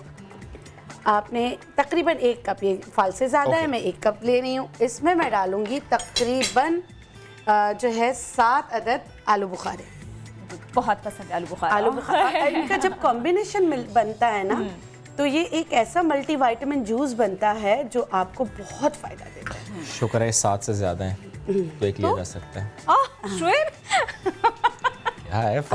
अच्छा, ये उठाए खाते थे, मम्मा कहती थी उनके लिए भी बहुत अच्छा है। जिनका पेट खराब है, मैंने बता के उठाया है, जिनका पेट खराब रहता है उनके लिए भी ये जूस बहुत ही ज़्यादा अच्छा। बीज आपने निकाल लेना है, और ये जिनको लीवर का मसला रहता है उनके लिए भी बहुत अच्छा है। शेफ कोई सवाल फौरी तौर पे करें ना, आप कुछ कहिए ना। कैसे कहेंगे, मुंह में आलू बुखारा है। हाँ, ठीक है। अच्छा, ये बड़े अच्छे तरीके से आप इसका जो है ना बीज निकाल रहे हैं। हाँ, आलू बुखारे का। इसमें आपने चीनी भी डालना है क्योंकि खट्टा ज़्यादा हो जाएगा। सही है। अच्छा, गुड़ डालने की कोशिश नहीं कीजिएगा, आपने चीनी ही और या तो काला नमक या घर में जो नमक है वो आप डालेंगे। Why not pink salt? हाँ, पिंक सॉल्ट या पिंक सॉल्ट डालें और इसमें नींबू भी जाएगा। ओके, खटास बढ़ जाएगी नहीं, ये जैसे आपको ORS की तरह रहेगा। इसमें आपके मिनरल्स को मेंटेन करना है, मिनरल्स को बैलेंस करना है, ठीक है, क्योंकि गर्मी में पसीना बहुत आता है तो आपको इस चीज़ की ज़रूरत है। ठीक है, आपने एक लाइम डाला इसमें पूरा, ठीक है। उसके बाद आपने क्या करना है, इसको ब्लेंड कर देना है। सही है, मैं जल्दी कर रही हूँ, कोई बात नहीं, ठीक है। घर में सब जल्दी जल्दी करते हैं। हाँ, कहना मुकाना लिगाल करो। नहीं, बस अब इसको मैं ब्लेंड कर दूँगी।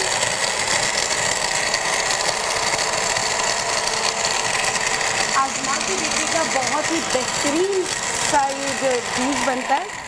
इसको आप ठंडा कर लें या पानी की जगह उबला हुआ जो आपका उबले हुए पानी का जो बर्फ़ है वो इस्तेमाल करें।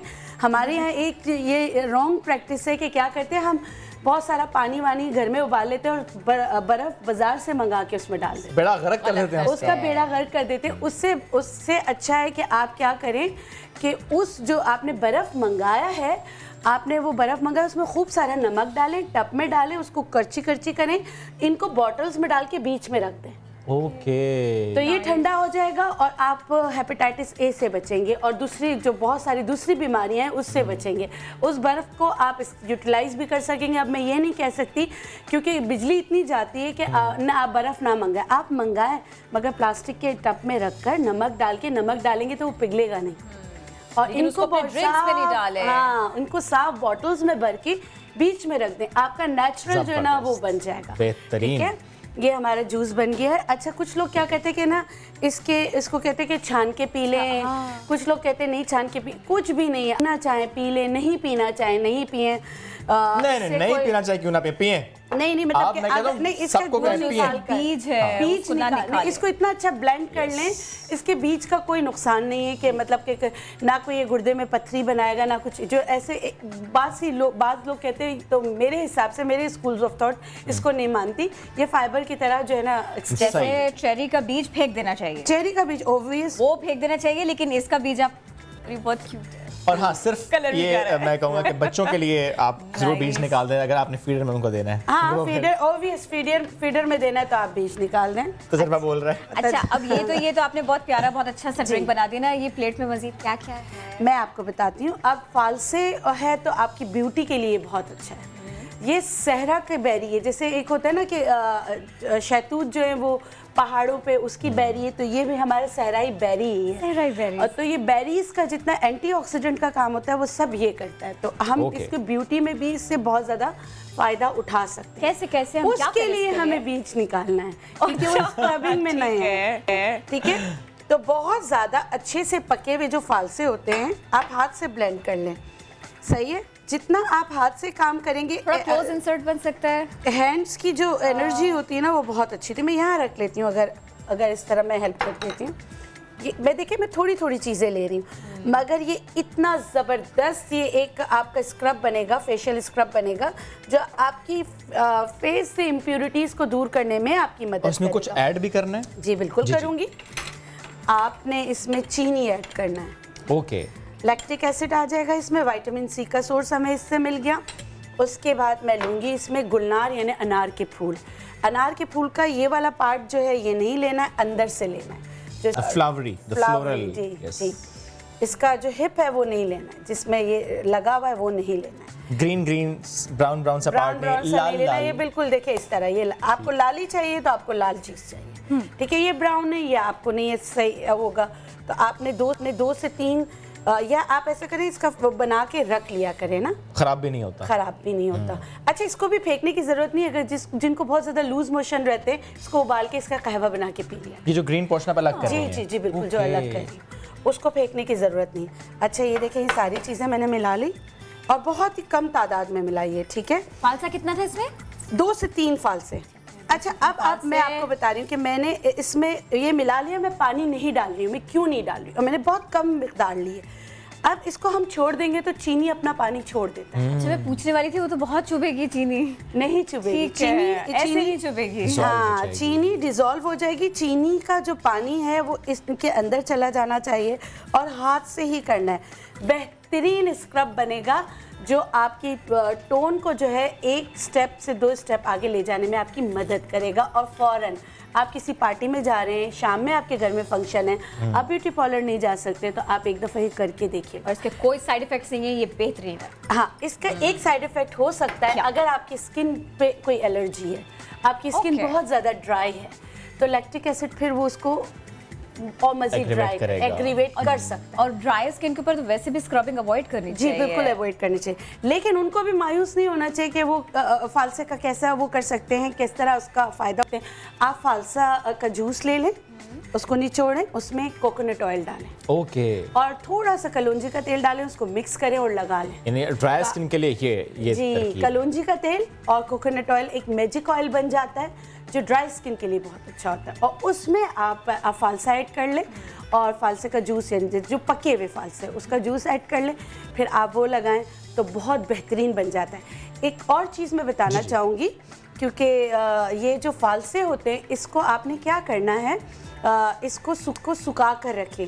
जिनको लीवर के प्रॉब्लम होते हैं, इवन कि अगर लीवर सिरोसिस यानी लीवर सुकड़ भी रहा होता है, अपनी अद्वियात के साथ आप ये जो फालसे हैं इसको हम इस फालसे का नमक बनाना बताते हैं। मैं वैसे समा पे पहले बता चुकी हूँ। हमें बता दें, हमने नहीं सुना। उसके लिए क्या करना होता है कि फालसे के ना वो उसका जूस निकालें, उसके बीज हटा दें, अच्छी तरह छान लें, उसके बाद उसको पकाने रख दें। उसमें जितना भी पानी अल्लाह ने रखा है वो सूख जाए, बिल्कुल सूख गया, ख़त्म हो गया आपका, बिल्कुल जो आपको एक ड्राई पार्ट मिल जाएगा।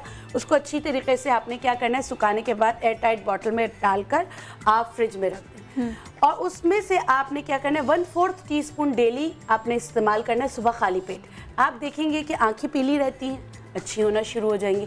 आपके घर में मेहमान आते हैं, कोई जूस बना रही हैं आप, जैसे अगर आप लाइम जूस बना रही हैं तो 1 चम्मच उठा के उसमें मिक्स करके उनको दे दें, तो ये बड़ा बहुत अच्छा बनता है। और सबसे बड़ी बात है कि सेहत के लिए बहुत अच्छा है, ये किडनी के लिए बहुत अच्छा है और ये लीवर के लिए बहुत अच्छा है। ये तो आपने सारे के सारे टोटके सारे फॉर्मूला हमें ऐसे बताए कि जो फ़ायदेमंद है बहुत सारे लोगों के लिए और बहुत ईजी, बहुत क्विक भी। कुछ लोग ऐसे भी तो होंगे कि जिनके लिए ये रेसिपी नहीं है, कुछ थोड़ा सा उनके बारे में बताएं। एक तो आपने एलर्जी बताया था, जिसका वो तो स्किन के लिए बताया था, लेकिन इस्तेमाल के हवाले से इसके इस्तेमाल के बारे में अच्छा देखिए, किसी को किसी चीज़ से एलर्जी हो सकती है। हो सकता है कि कुछ लोग, जैसे मुझे जामुन से एलर्जी, सॉरी अमरूद से एलर्जी, हो सकता है कि किसी को फालसे से एलर्जी हो। एलर्जी का आपको पता चल जाता है, खाते ही आपको अर्टिकेरिया हो जाता है, दधोड़े पड़ने शुरू हो जाते हैं, इचिंग स्टार्ट हो जाती है, तो फिर ये है कि फिर आपको फालसे नहीं खाने चाहिए। जिनको लगाने से एलर्जी होती है उनको खाने से भी हो सकती है। तो ये वाली बात याद रखिएगा कि फिर आपको फालसे इस्तेमाल नहीं करना। लेकिन ये रेयर एलर्जीज में आती है, बहुत कम होते हैं जिनको हाँ, आप एंटीऑक्सीडेंट है, रिच इन विटामिन सी है, तो विटलाइगो, जिनको बर्स की बीमारी है तो बर्स में फिर आप खट्टा नहीं खा सकते, तो फालसे भी आपको अवॉइड करने पड़ेंगे। मगर मीठा फालसा जो बहुत ही मीठा होता है वो आप खा सकते हैं। ओके, अब मुझे बताएं, वैसे तो ये रेसिपी भी बहुत लेंथी नहीं थी, क्विक रेसिपी, इससे भी क्विक कुछ होता है? एकदम क्विक, इससे ज़्यादा अच्छा क्विक मैं आपको बताती हूँ। फालसे उठाएं और खाएं। बहुत झटपट था। लेकिन धोएं और फिर खाएं। धोने के बाद अच्छा, और फालसे कभी धो के नहीं रखें, ये भी एक मैं आपको। ये क्यों खराब हो जाते हैं? खराब हो जाते हैं क्योंकि हमारे पानी का कुछ वो नहीं था। और आप फालसे खरीदने जाएं तो देखिए उसने पानी के छींटे ना मारे हुए, आपका फालसा बहुत देर तक आप फालसा लेने जाए तो आप गंदा वाला फालसा लेंगे। नहीं, गंदा वाला नहीं, जो अल्लाह ने दिया है, टूटा हुआ वो लें। और खाने से पहले आपने ना धोना है और धोकर इस्तेमाल करना है। मगर फालसा जैसे पानी लगा हुआ फालसा होता है ना, वो बहुत जल्दी खराब हो जाता है। लेकिन धोने में एहतियात करें, इतना मल मल के ना धोएं कि फिर सिर्फ बीज ही आपके हाथ में रह जाए, फिर आप हाथ मलते रह जाए। हाँ, ये तो है, हाथ मलते रह जाए, हाथ शरबत बन जाएगा, निकल जाएगा, हाथ साफ हो जाएगी। जिनके नकल्स खराब रहते हैं वो अगर मल के धोएंगे, लेकिन हम यूं मलेंगे ना, यूं थोड़ी मलेंगे। नहीं, वो तो अब खवातीन को बड़ी ट्रिकी हो गई है, फिर वो यूं मलने लगती हैं। अच्छा, ये तो बहुत अच्छी सॉल्यूशंस थी, बहुत अच्छी थी। मुझे ये बता दीजिएगा कि ना हमने अभी तक ये सुना था कि अगर आप कोकोनट ऑयल स्किन पर, फेस की स्किन पर यूज़ करें तो उससे रिंकल्स आते हैं, ऐसा सच है ये?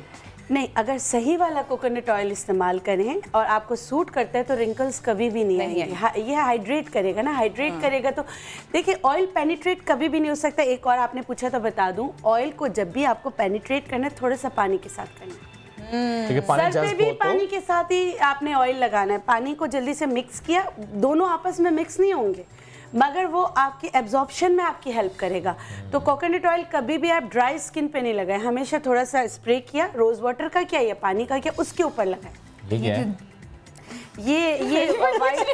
ये भी फूल हैं, सफ़ेद गुलाब के फूल हैं। स्क्रब बनाने के लिए मैं बता रही थी कि फालसे आप सुखा लें, अनार के फूल आप सूखे में मिल जाते हैं, गुलाब की पत्तियां मिल जाती हैं। ये सुखाने के बाद इनको पीसकर पाउडर बनाकर रख लें, आपका बेहतरीन स्क्रब तैयार हो गया। फिर उसके बाद आपने क्या करना है, आपने थोड़ा सा नमक लेना है, वो इसमें मिक्स करना है, दही में मिलाकर आपने लगाना है। अब बोले ना, आप भी कुछ सवाल करें ना, क्या कह रही थी? क्या जी जिंदगी में जी ये होता है जब आप चुपके से फालसा उठा के खा लेते हैं, तो ऐसा नहीं करना। जब घर में कोई बड़ा काम कर रहे हैं और वो रेसिपी पे इनहमाक से काम कर, ऐसे नहीं करते होते खाने खत्म करने में। Anyways, thank you so very much, आप सब मौजूद थी और ये फूल सबसे अच्छे लगे हैं, गुलनार के फूल जी। चलिए जी, थैंक यू। अब चलते हैं, किरण के सूट से मैचिंग भी है ना, लेकिन रख दें वापस आप, शाबाश, वापस रखें। तो हमने आज बहुत अच्छे, बहुत क्विक, बहुत प्यारे सॉल्यूशंस जाने और फालसे की अफादियत अभी तक टेस्ट आ रहा है आपको फालसे का। नहीं। तो मैं ये कहना चाहती थी कि जिंदगी का बहुत लुत्फ आता है अगर उसमें सारे के सारे फ्लेवर्स ऐड हो जाते हैं। तो आज हम कोशिश करेंगे कुछ इस बात का भी जायजा ले सके। चलिए जरा मूड को चेंज करते हैं और जो घर में बुल फाइटिंग होती है, बच्चों की बुल फाइटिंग होती है, उसकी बात करेंगे इस तरीके से कि अक्सर माएँ, इवन पेरेंट्स परेशान रहते हैं कि बच्चों पर किस तरह से फोकस इस तरीके से किया जाए कि बड़े पॉजिटिवली उनकी एनर्जी यूटिलाइज होती रहे। क्योंकि अगर हम माँओं की स्पेसिफिकली बात करें, ज़ाहिर है ज़्यादातर वक्त बच्चों का माँ के साथ गुजर रहा है और माँ अपने लिए वक्त नहीं निकाल रही है, और ये दुनिया भर में हो रहा है। स्पेसिफिकली अगर हम पाकिस्तान की बात भी कर लें, यहाँ पर भी ऐसी है, ज़ाहिर है किचन भी देख रही हैं, घर के मामलात भी देख रही हैं, और अगर अपने लिए वक्त निकाल भी लें, फॉर एग्जांपल अगर आधा घंटा निकाल भी लिया है, उसमें भी दिमाग वहीं पर है। वो अच्छा 2 साल की जो बेटी है उसने खाना नहीं खाया, उसे खिलाना है, उसको देखना है, अच्छा वो कहीं बच्चे का डायपर चेंज करना है, यानी ये परेशानी ये उनकी बार बरकरार रहती है। लेकिन ये देखिए कि बरतानिया में तहकीक हुई है, इसके मुताबिक 60% से ज़ायद माएँ ऐसा ही सोच रही हैं कि वो चाहती तो है कि वो एक्सरसाइज करें, अपने ऊपर थोड़ा ध्यान दें, लेकिन 10 में से 3 ने कहा कि वो अपने लिए 24 घंटों में बमुश्किल आधा घंटा ही निकाल पाती हैं। तहकीक से ये बात सामने आई कि जिन बच्चों के वालिदैन फिट है वो बच्चे भी ज़्यादा फिट हैं। माहिरीन कहते हैं वालिदैन को अपने ऊपर भी तवज्जो देनी चाहिए, अगर वो फिट होंगे तभी तो बच्चे फिट होंगे ना, तो इसके ऊपर भी ध्यान तो देना होगा ना। और जैसे कि मैं वापस आइए, जैसे कि मैं पहले ही कह रही थी कि ज़िंदगी में हर फ्लेवर होना चाहिए, लेकिन उस सबको दूर कैसे करना चाहिए। अगर कहीं कोई झगड़ा हो जाए तो फिर ये जो गाड़ी के 2 पहिए होते हैं ना, इनको आपस में टकराना नहीं चाहिए। और अगर कहीं ऐसे मामलात हैं तो कोई तो है जो इस सिलसिले में काम कर रहा है, बड़े प्यार से लोगों को समझाने की कोशिश कर रहा है। और ये होता है, हम आसपास जब नजर उड़ाते हैं, आंख बंद करके सोचिए आपके खानदान में, आपके आसपास, आप यार वो बड़ी परफेक्ट फैमिली है, दे आर परफेक्ट पेरेंट्स जो कि बच्चों को जबरदस्त तरीके से चीजें समझा रहे हैं, सिखा रहे हैं। लेकिन आज हमने इंतखाब किया एक जबरदस्त व्लॉगर कपल का, ये है कपल नामा, तो हमें ज्वाइन कर चुके हैं और इस कपल नामे से मुतालिक हम उन्हीं से बात करेंगे कि आखिर ये आइडिया आया तो आया कैसे। और यूसुफ और Muneeba, thank you so very much, आप साथ मौजूद हैं। What exactly is this couple नामा? अस्सलाम वालेकुम। सबसे पहले देखिए, कपल नामा जो इसकी शुरुआत जो है वो हमारी वजह से नहीं हुई है। मेरा एक बचपन का दोस्त है, वो हमें जानता है from since A levels, because we were together in A levels as well. तो वो मुझे तब से जानता था और उसने देखा कि उसके आसपास जितने दोस्त हैं उनके घर में तो मसले मसाइल चल रहे हैं for some weird reason whatever अल्लाह की तरफ से, लेकिन हमारे मामलात कुछ ऐसे बेहतर नजर आए in terms of managing our relationship and in terms of managing our child's upbringing. तो हमारे बच्चे की जो परवरिश जिस तरह हम कर रहे थे उसे वो भी अच्छा लगता था। तो हमेशा कहते थे यार तुम लोग कुछ तो करो सोशल मीडिया प्लेटफॉर्म्स के ऊपर, ताकि लोगों तक बात पहुंचे कि क्या वजूहात हैं जिनकी बिना पर things are better with you guys. तो आपको पता है जब दोस्त कहते हैं तो हम इग्नोर करते हैं, सबसे पहली चीज़ जो हम करते हैं हम उस बात को मुकम्मल तौर पे इग्नोर करते हैं। तो हमने वही किया, हमने इग्नोर किया, 2-3 साल उस बात को इग्नोर किया। फिर इनके एक मेंटोर हैं, मेरे भी मेंटोर ही हैं, she used to teach in an Islamic school where our son still goes. हमारा बेटा वहीं इनरोल्ड है, वो वहीं से तालीम हासिल कर रहा है। तो वहाँ के जो प्रिंसिपल और ओनर है आसिम इस्माइल साहब, तो उन्होंने ये नोटिस किया कि जब मैं ऐसा था नहीं, ये हमेशा से ऐसी थी, काफ़ी अरसे से ऐसी है, मैं ऐसा था नहीं। तो जब हमने अपने बेटे को इस्लामिक स्कूल में इनरोल कराया, so we made a point कि हम अपनी ज़िंदगी में भी तब्दीलियाँ लेकर आएँ ताकि उस माहौल से सिंक रहे। ऐसा हो नहीं सकता कि घर का माहौल कुछ और हो और स्कूल का एक माहौल हो। तो जब उन्होंने ये ऑब्जर्व किया कि मैं ज़रा काफ़ी लिबरल माइंडसेट का आदमी हूँ जनरली, लेकिन उन्होंने नोटिस किया कि इस शख्स ने अपने आप को इतना तब्दील किया, एज ए फैमिली इन दोनों ने अपने आप को इतना तब्दील किया, तो उन्होंने भी हमें बुला के यही बात की कि दुनिया तक खैर कैसे पहुँचाओगे। तो तब भी हमारी समझ में नहीं आई बात कि खैर पहुँचाएँ तो कैसे पहुँचाएँ, हमारी क्या हैसियत है माशरे के अंदर। हम ना मैं आलिम हूँ ना ये आलिमा है, हमारा कोई, और प्लस वो उनका मकसद ये था कि हम दीनी और दुनियावी तौर पर लोगों तक खैर पहुंचाएं। सही उनकी बात, क्योंकि एक थर्ड पार्टी पर्सपेक्टिव था, तो हम उस तासीर नज़र आई। हमने आपस में सोचा कि यार ये तो ज़िंदगी वेस्ट हो रही है अनलेस किसी तरीके से लोगों तक कोई खैर पहुंच जाए हमसे। हम दोनों कॉर्पोरेटली कमिटेड हैं। मैं एक asset management company, Islamic asset management company की मार्केटिंग देखता हूँ। She is a committed teacher, yes. So we are extremely busy with our work routine. So उसके अंदर हमने सोचा कि क्या आसान तरीका है, तो हमने कहा कि चले बिस्मिल्लाह सोशल मीडिया से करते हैं। सही मार्केटिंग वाला बंदा हूँ, सबसे पहला काम एक नाम सोचा, कपल नामा। दूसरी चीज़ सोची लोगो बना लेते हैं। लोगो बड़ा आसान था, दाढ़ी वाला आदमी, नकाब वाली खातून। अगर आप हमारा पेज देखेंगे तो उसके अंदर एक कैरिकेचर है, कार्टून का कैरिकेचर है, जिसके अंदर, और ऐसे में हर वक्त चश्मे पहना होता तो उसको डार्क ग्लासेस पहना दिया हमने, नकाब कर दिया हमने, नकाब पहना दिया और हमने बिस्मिल्लाह कर दी। ओके, तो उस पर हमने स्टार्ट के अंदर अपने इंट्रोज लगाए और हमने बेसिकली पेज लॉन्च कर दिया। पहले वीडियो वो क्या थी?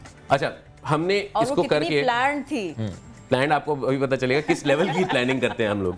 तो हमने जब उसको रोल आउट किया तो उसके बाद हम बिल्कुल ठंडे पड़ गए उस मामले के ऊपर, बिकॉज थोड़ा आपको ये भी फियर होता है कि आपको पता है नज़र लगने का बड़ा कॉन्सेप्ट है हमारे माशरे में। तो हमें बड़ी फीडबैक आई इस बात पे कि यार बहुत अच्छा लग रहा है, हर चीज़ बड़ी अच्छी है, नज़र लग जाएगी। तो हम घबरा गए, don't do this to yourself. तो हमने कहा यार ये तो गड़बड़ हो गई। फिर हम पहुंचे मेंटोर। ये रिस्पांस सॉरी फैमिली की तरफ से भी था? दोस्तों की तरफ से ज़्यादा था, दोस्तों की तरफ से ज़्यादा था। फैमिली जो हमारी बड़ी सपोर्टिव है इन मामलात में ज़्यादातर।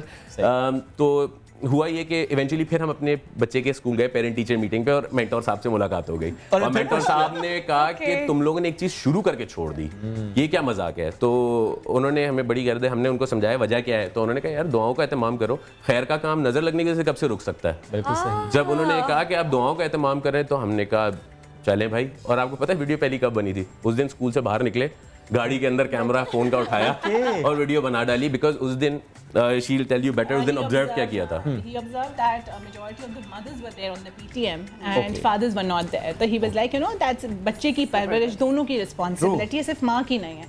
तो गाड़ी में निकलते हैं and he was like, चलो let's make, we have a concept, let's work on it। उसी वक्त he made the video। और हमारी वीडियोस हमेशा बड़ी कैजुअल होती हैं कि you know, ये उनकी खासियत है और इसके ऊपर ज्यादा अच्छा रिस्पांस मिलता है। देखिए हमारा स्क्रिप्टेड का काम नहीं है। मैं चाह रहा था किरण एक वीडियो इनके हम दिखाएं, एक वीडियो दिखाते हैं किस तरह के वीडियोस किस तरीके से मैसेज, जैसा किरण भाई कैजुअल इफेक्टिव मैसेज कैसे देते हैं, आपको दिखाते भी हैं, आप शेयर करते चले जा रहे हैं। वाकई खैर का पैगाम और दुआओं का एहतमाम, उसके साथ में इस्लामिक हिस्ट्री की बात, अच्छी आदतों को अपनाना और बात को इतनी आसानी से कर देना कि लोगों को समझ आए, कपल्स को समझ आए। ये कपल नामा। देखिए जी, अल्लाह ताला कहते हैं कि आप अपनी महफिल में मेरा जिक्र करें, मैं उससे बेहतर महफिल में आपका जिक्र करूंगा।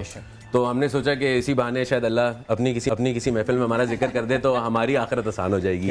सो that was one of the primary motivations of doing what we do, हमारी वीडियोस में कभी स्क्रिप्टिंग नहीं होती। हमारी वीडियोस जिस वक्त हम कभी उसके लिए तैयार नहीं होंगे, आप देखेंगे शलवार कमीज पहना हुआ है तो ट्रैक पैंट्स और टी शर्ट है, या कैप उल्टी लगी हुई है तो ये नहीं कि कैप भी सीधी कर ली, उस वक्त सोच में आया उसी वक्त फोन उठाते हैं, कोई एडिटिंग नहीं है, किसी किस्म की कट्स नहीं है, कुछ भी नहीं है, उसी वक्त आती नहीं है एडिटिंग।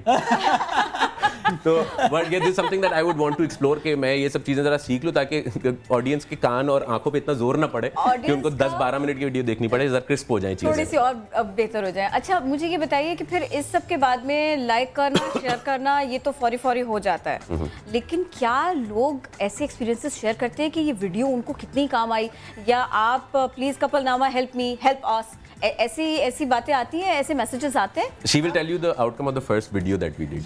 जब हमारा वो PTM वाला हुआ उसके एक हफ्ते बाद एक्सटेंडेड फैमिली में भी met someone and the response was मैं कभी अपने बच्चे की किसी स्कूल इवेंट में नहीं जाता था, just because of your video I attended the PTM and now I've decided I will be attending all the events. तो we thought कि that was a motivation factor was for us, और हमने सोचा कि भाई एक बंदा भी अगर हमसे कुछ सीख लेता है, हमारे लिए फॉलोअर्स की काउंट इम्पोर्टेंट नहीं है, हमारे लिए इम्पोर्टेंट है कि लोग हमें एक बंदा भी कर ले तो that's an achievement for us. और अगर पेरेंट टीचर मीटिंग वहाँ से इब्तिदा हो जाए कि बाबा मम्मा दोनों आ रहे हैं, तो फिर वो उस चीज़ को घर में भी करेंगे, फिर बच्चे को कभी ये फील नहीं होगा कि मैं सारी बातें सारे दिन मम्मा से ही करता रहता हूँ ना, बाबा नहीं होते। एब्सोल्युटली। अच्छा इसके अलावा हमें जो कॉमन क्वेश्चन जो आने लगे थे, because she is an academic expert, ये रिमीडियल स्पेशलिस्ट भी हैं, टीचर भी हैं, और ख़ासतौर पे छोटे बच्चों में तो उसके सवालात इनकी तरफ डाइवर्ट होना शुरू हो गए। बहुत सारे लोग अपने बच्चों की तालीम के बारे में बहुत परेशान हैं आजकल, फीसें बहुत ज़्यादा हैं, और स्कूल में फोकस है नहीं हो गया ना कि इतने छोटी है जो बच्चों को हम स्कूल क्यों भेजते हैं, और स्कूल्स का इंतखाब करें तो कैसे करें, और होम स्कूलिंग का कॉन्सेप्ट बढ़ रहा है, तो उसमें फिर ये कि एक होम स्कूलिंग का भी बढ़ गया, तो I am helping home schoolers के अपने कैसे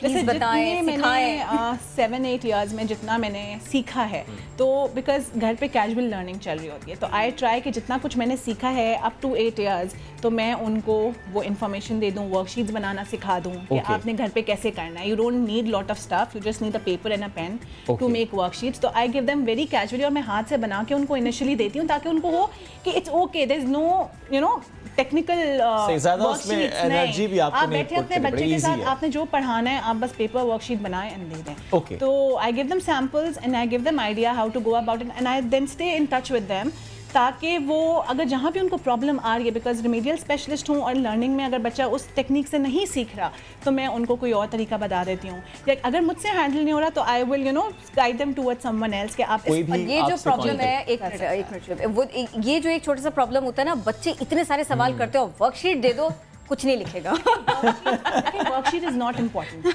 अब वो वर्कशीट वाला कॉन्सेप्ट भी खत्म हो रहा है, आप प्ले के जरिए activities, you know it can be through touch and feel वाली चीज़ें, आपने ब्लॉक्स के जरिए, किसी भी चीज़ के जरिए टच, अगर हर बच्चा जो है, देयर 3 टाइप्स ऑफ लर्नर्स ना, तो कोई विजुअल होता है, कोई जो है प्ले के जरिए सीखता है, कोई किसी तरीके से सीखता है। माँ बाप को करना चाहिए कि वो किस तरीके से सीख रहा था कि उस पर फोकस करें। You have to, as a parent, you need to identify, as a teacher also you need to identify कि बच्चे का लर्निंग स्टाइल क्या है। अगर आप उसके लर्निंग स्टाइल के हिसाब से केटर नहीं कर रहे हैं तो of course you are not dealing the child properly. Couplenama के अंदर एक हमारा मेजर फोकस इस बात पे रहता है कि हम कपल्स को इस बारे में कोर्स करें, हम उन्हें इस बारे की तलकीन करें कि वो अपनी ट्रेनिंग पे ज़रा मेहनत करें। बच्चों की परवरिश करना या अपनी जिंदगी गुजारना कोई मजाक की बात नहीं है। It takes a village to raise a child, बहुत बड़ी रिस्पांसिबिलिटी। और अगर आप उस रिस्पांसिबिलिटी के लिए ट्रेंड ही नहीं है, हम सब चीज़ों की ट्रेनिंग लेना पसंद करते हैं, अपनी औलाद जो हमारे सबसे प्रेशियस चीज़ है हमारी ज़िंदगी में, सबसे कीमती चीज़ है, उसको कैसे पालना है, कैसे बड़ा करना, उसके लिए कोई ट्रेनिंग नहीं है। उसमें जो रिसेंट अगर मैं सिचुएशन की जिक्र करूँ तो सबसे जो बड़ा मसला है पेरेंट्स का वो ये है, मोबाइल फ़ोन खुद दिया है, बच्चा लग गया, अब पेरेंट्स परेशान है, क्या करें? हमारी सबसे जो पॉपुलर वीडियो है वो इसी मामले पर है। इस पर थोड़ा सा मैं कमेंट चाह रहा हूँ। इसके ऊपर she is in a better position to talk about it because she is देखिए जैसे हमने लिमिट बनाया हुआ अपने बेटे के लिए, ऑफ कोर्स आप बच्चों से चीज़ें ले नहीं सकते, एग्जैक्ट टेक्नोलॉजी से दूर नहीं कर सकते। आपने टाइम बनाना है, आपने डिसिप्लिन देना है, आपने चीज़ें देनी है मगर एक डिसिप्लिन के साथ देनी है कि आपने कितना टाइम दिखाना है। अब उसमें चाहे टैबलेट हो, कोई कार्टून है, कुछ भी, अगर आपने आधा घंटा सेट किया हुआ है तो you have to keep your words also. If you are saying आधा घंटा और आप किसी काम में बिजी हैं और आप 1 घंटे के लिए छोड़ रहे हैं तो बच्चा will not take you seriously. So you have to make sure if you are saying 30 minutes, that means 30 minutes, whether he is going to Nani's house, whether he is going to Dadi's house, the rule remains the same. दादी नानी ने भी follow करना है। The discipline needs to come in your life first. सबसे पहले आप अपने आप को डिसिप्लिन करें। आप बच्चे के आगे भी सोशल मीडिया हर वक्त नहीं यूज कर सकते, because if you using social media all the time, अगर आपका फोन आपके हाथ में है, आपका लैपटॉप या आपका आईपैड आपके साथ है, आप बच्चे को क्या समझाएंगे? वो तो बिकॉज वो आपकी कहीं भी बात को नहीं फॉलो करते, वो आपके फुटस्टेप को फॉलो करते हैं। और अगर आप ही को डांटे पड़ रही हो नानी दादी से, नाना दादा से, तो फिर तो बच्चा उन्हीं से जाके सारी जिद्दें करेगा। उसके लिए क्या करें? हम लोग ये करते हैं कि अपने घर पे इतना डिसिप्लिन रखते हैं, तो ताकि अगर उसको वहाँ जाके मार्जिन भी मिल रहा है ना, तो दैट्स ओके। कहीं तो याशी कर ले बेचारा, कहीं तो उसको भी थोड़ा खुला वो समर कैंप है। नानी दादी के घर देखे कभी रिस्ट्रिक्शन ना लगाओ, पार्टी टाइम होता है। मुझे ये बताएं कि बच्चा जिद्दी ना हो, इसके लिए क्या करते हैं? बड़ी टेक्निकल देखिए एक्चुअली क्या होता है, जो मुझे जो अपने बेटे के साथ जो इशू आया, मुझे ये लगता था कि जब आपके बच्चे होते हैं तो आपको होता है आप उनको सब कुछ दे दें, ठीक है, तो हम सबसे मिल रहे होते हैं, आप भी दे रहे होते हैं, आप अपने लिए कुछ लेने जा रहे होते हैं, आप बच्चों के लिए ला रहे होते हैं, तो हम उनको इतनी चीज़ें दे देते हैं, इतनी ज़्यादा गैजेट से लेके टॉय से लेके कि उसकी वैल्यू ख़त्म हो जाती है by the time they are growing up. So अब उनको लगता है it's the right to have things, you know, when you want to stop them they are not ready to stop. So you have to make sure कि जब आप बच्चों को देना एक साथ दो तीन चीजें ना दें, आहिस्ता आहिस्ता भले आप अफोर्ड कर सकते हैं हर चीज दे सकते, लेकिन आप एग्जैक्टली देखिए अफोर्डेबिलिटी खैर से हर अपना बंदा अपने लेवल पे अपने बच्चे के लिए बेहतर से बेहतर करने की कोशिश करता है, लेकिन हर चीज उसी वक्त दे देना, इंस्टेंट ग्रेटिफिकेशन की आदत बच्चे को ना डालें। डिलेड ग्रेटिफिकेशन हल बताया। एक और मसला, वो मसला है कि फॉर एग्जांपल क्योंकि आजकल फैमिलीज सेपरेटेड है, मियाँ बीवी बच्चे अलग, और कहीं गए नानी दादी घर के, वहाँ जब और बहन भाई के बच्चे हैं वो लड़ते हैं आपस में, चीज़ शेयर नहीं है, तो शेयरिंग की आदत कैसे बच्चे में इनकलकेट करें? शेयरिंग की आदत जो आती है वो ये आदत डेवलप करनी पड़ती है। देखें शेयरिंग वहाँ आप नोटिस करेंगे उन बच्चों में ज़्यादा होती है जिनके सिबलिंग ज़्यादा होते हैं, ठीक है, जहाँ हमारा एक ही बेटा है, हमारे उसके ज़्यादा सिबलिंग्स नहीं है, तो obviously is very possessive about his things. वहाँ पर आपको ख़ास तौर के ऊपर काउंसलिंग बच्चे की करनी पड़ती है। वो इस तरह होगी कि आप जब बाहर जाते हैं तो उसके हाथों से चीजें दिलवाया करें। ओके कि आप दें और अगर खास तौर पे अगर वो चीज डांटे मत कि नहीं दो, यू हैव टू गिव। बच्चे से आप जब तक उसको प्रॉपर रीजन प्रोवाइड नहीं करेंगे, हम बगैर रीजन के काम कर सकते हैं, बॉस ने कह दिया कर दो हम कर देंगे, बच्चा इस तरह काम नहीं करता, बच्चे को रीजन चाहिए, ठीक है। अब चाहे वो आप सवाब का रीजन दे दें जो कि एक सर्टेन एज के बाद उनको समझ में आने लगता है, चाहे आप उसको किसी और रिवॉर्ड का रीजन दे दें, या चाहे उसको लॉजिक दे, बच्चा लॉजिक मांगता है। हम असूम करते हैं कि बच्चे जो हैं ज़रा ज़हनी तौर पे हल्के होते हैं, बट जो रिसर्च कहती है कि 4-5 साल तक बच्चे जीनियस लेवल पे ऑपरेट करते हैं। और तभी ये वो टाइम है जब आपको जो आदत उनमें डेवलप करनी है वो 4-5 साल फॉरन क्विक पिक करते हैं और आदत बनाते हैं। 4-5 साल की उम्र तक आप उनकी आदतें डेवलप कर दें सारी। So if you want them to become a giver, पहले बात तो खुद गिवर बन जाए, सही है। जब ये देखेंगे कि आपका वालिद या आपकी वालदा अपने वालिदैन के आगे ऊंची आवाज में बात नहीं करता, तो वो कभी भी आपसे ऊंची आवाज में बात नहीं करेगा। अगर उसको पता है कि आपके वालिदैन हर वक्त अपनी चीज फौरी तौर पे दूसरों को दे देते हैं, ये नहीं सोचते कि ये तो मैंने इतनी महंगी खरीदी या ये तो मैं इतने से इस्तेमाल कर रहा हूं, नहीं, फौरन से पहले आप सैक्रिफाइस कर देते हैं, तो वो सैक्रिफाइस की आदत उसमें आ जाएगी। चेंज योरसेल्फ, तो बच्चे फौरन खुद ही बदल जाएंगे, जिस तरह हम फोन कम यूज करें। जी एक चीज आई वांट टू ऐड कि जैसे हम चाहते हैं जब हम कुछ कर रहे होते हैं, हम चाहते हैं कि बच्चे को आज हमने सिखाया और वो उसी वक्त कर ले। It takes years for child to do that, ठीक है। So we need to give constant reminders. फौरन जो है रिजल्ट्स ना चाहें, जहाँ हम जिस चीज़ पे फौरन रिजल्ट्स चाहेंगे हमें नहीं मिलेगा, हमें होगा मैं तो कब से समझा रही हूँ, 3 दफ़ा बोल चुकी हूँ, इसको तो असर ही नहीं हो रहा, तो you won't get the results. It might take 3 years, हो सकता है हर बच्चे के लिए वो डिफरेंट होगा टाइम। और सब में जरूरी दुआ करें। हमारे जो मेंटोर है जिनका हमने शुरू में जिक्र किया था, उन्होंने कहा अगर आपको बच्चे से वाकई कोई मेजर इश्यूज आ रहे हैं और वो रिजॉल्व नहीं हो रहे, क्या तहज्जुद में खड़े हो जाए। उन्होंने कहा तहज्जुद में दुआ करें अपने बच्चे के लिए। जबरदस्त। तो ये this is the bottom line again, दुआ करें। Anyways thank you so very much, आप साथ मौजूद थे, वक्त हो गया खत्म, मुलाकात होगी कल दोबारा, तब तक के लिए अल्लाह हाफिज। जज़ाकल्लाह खैर।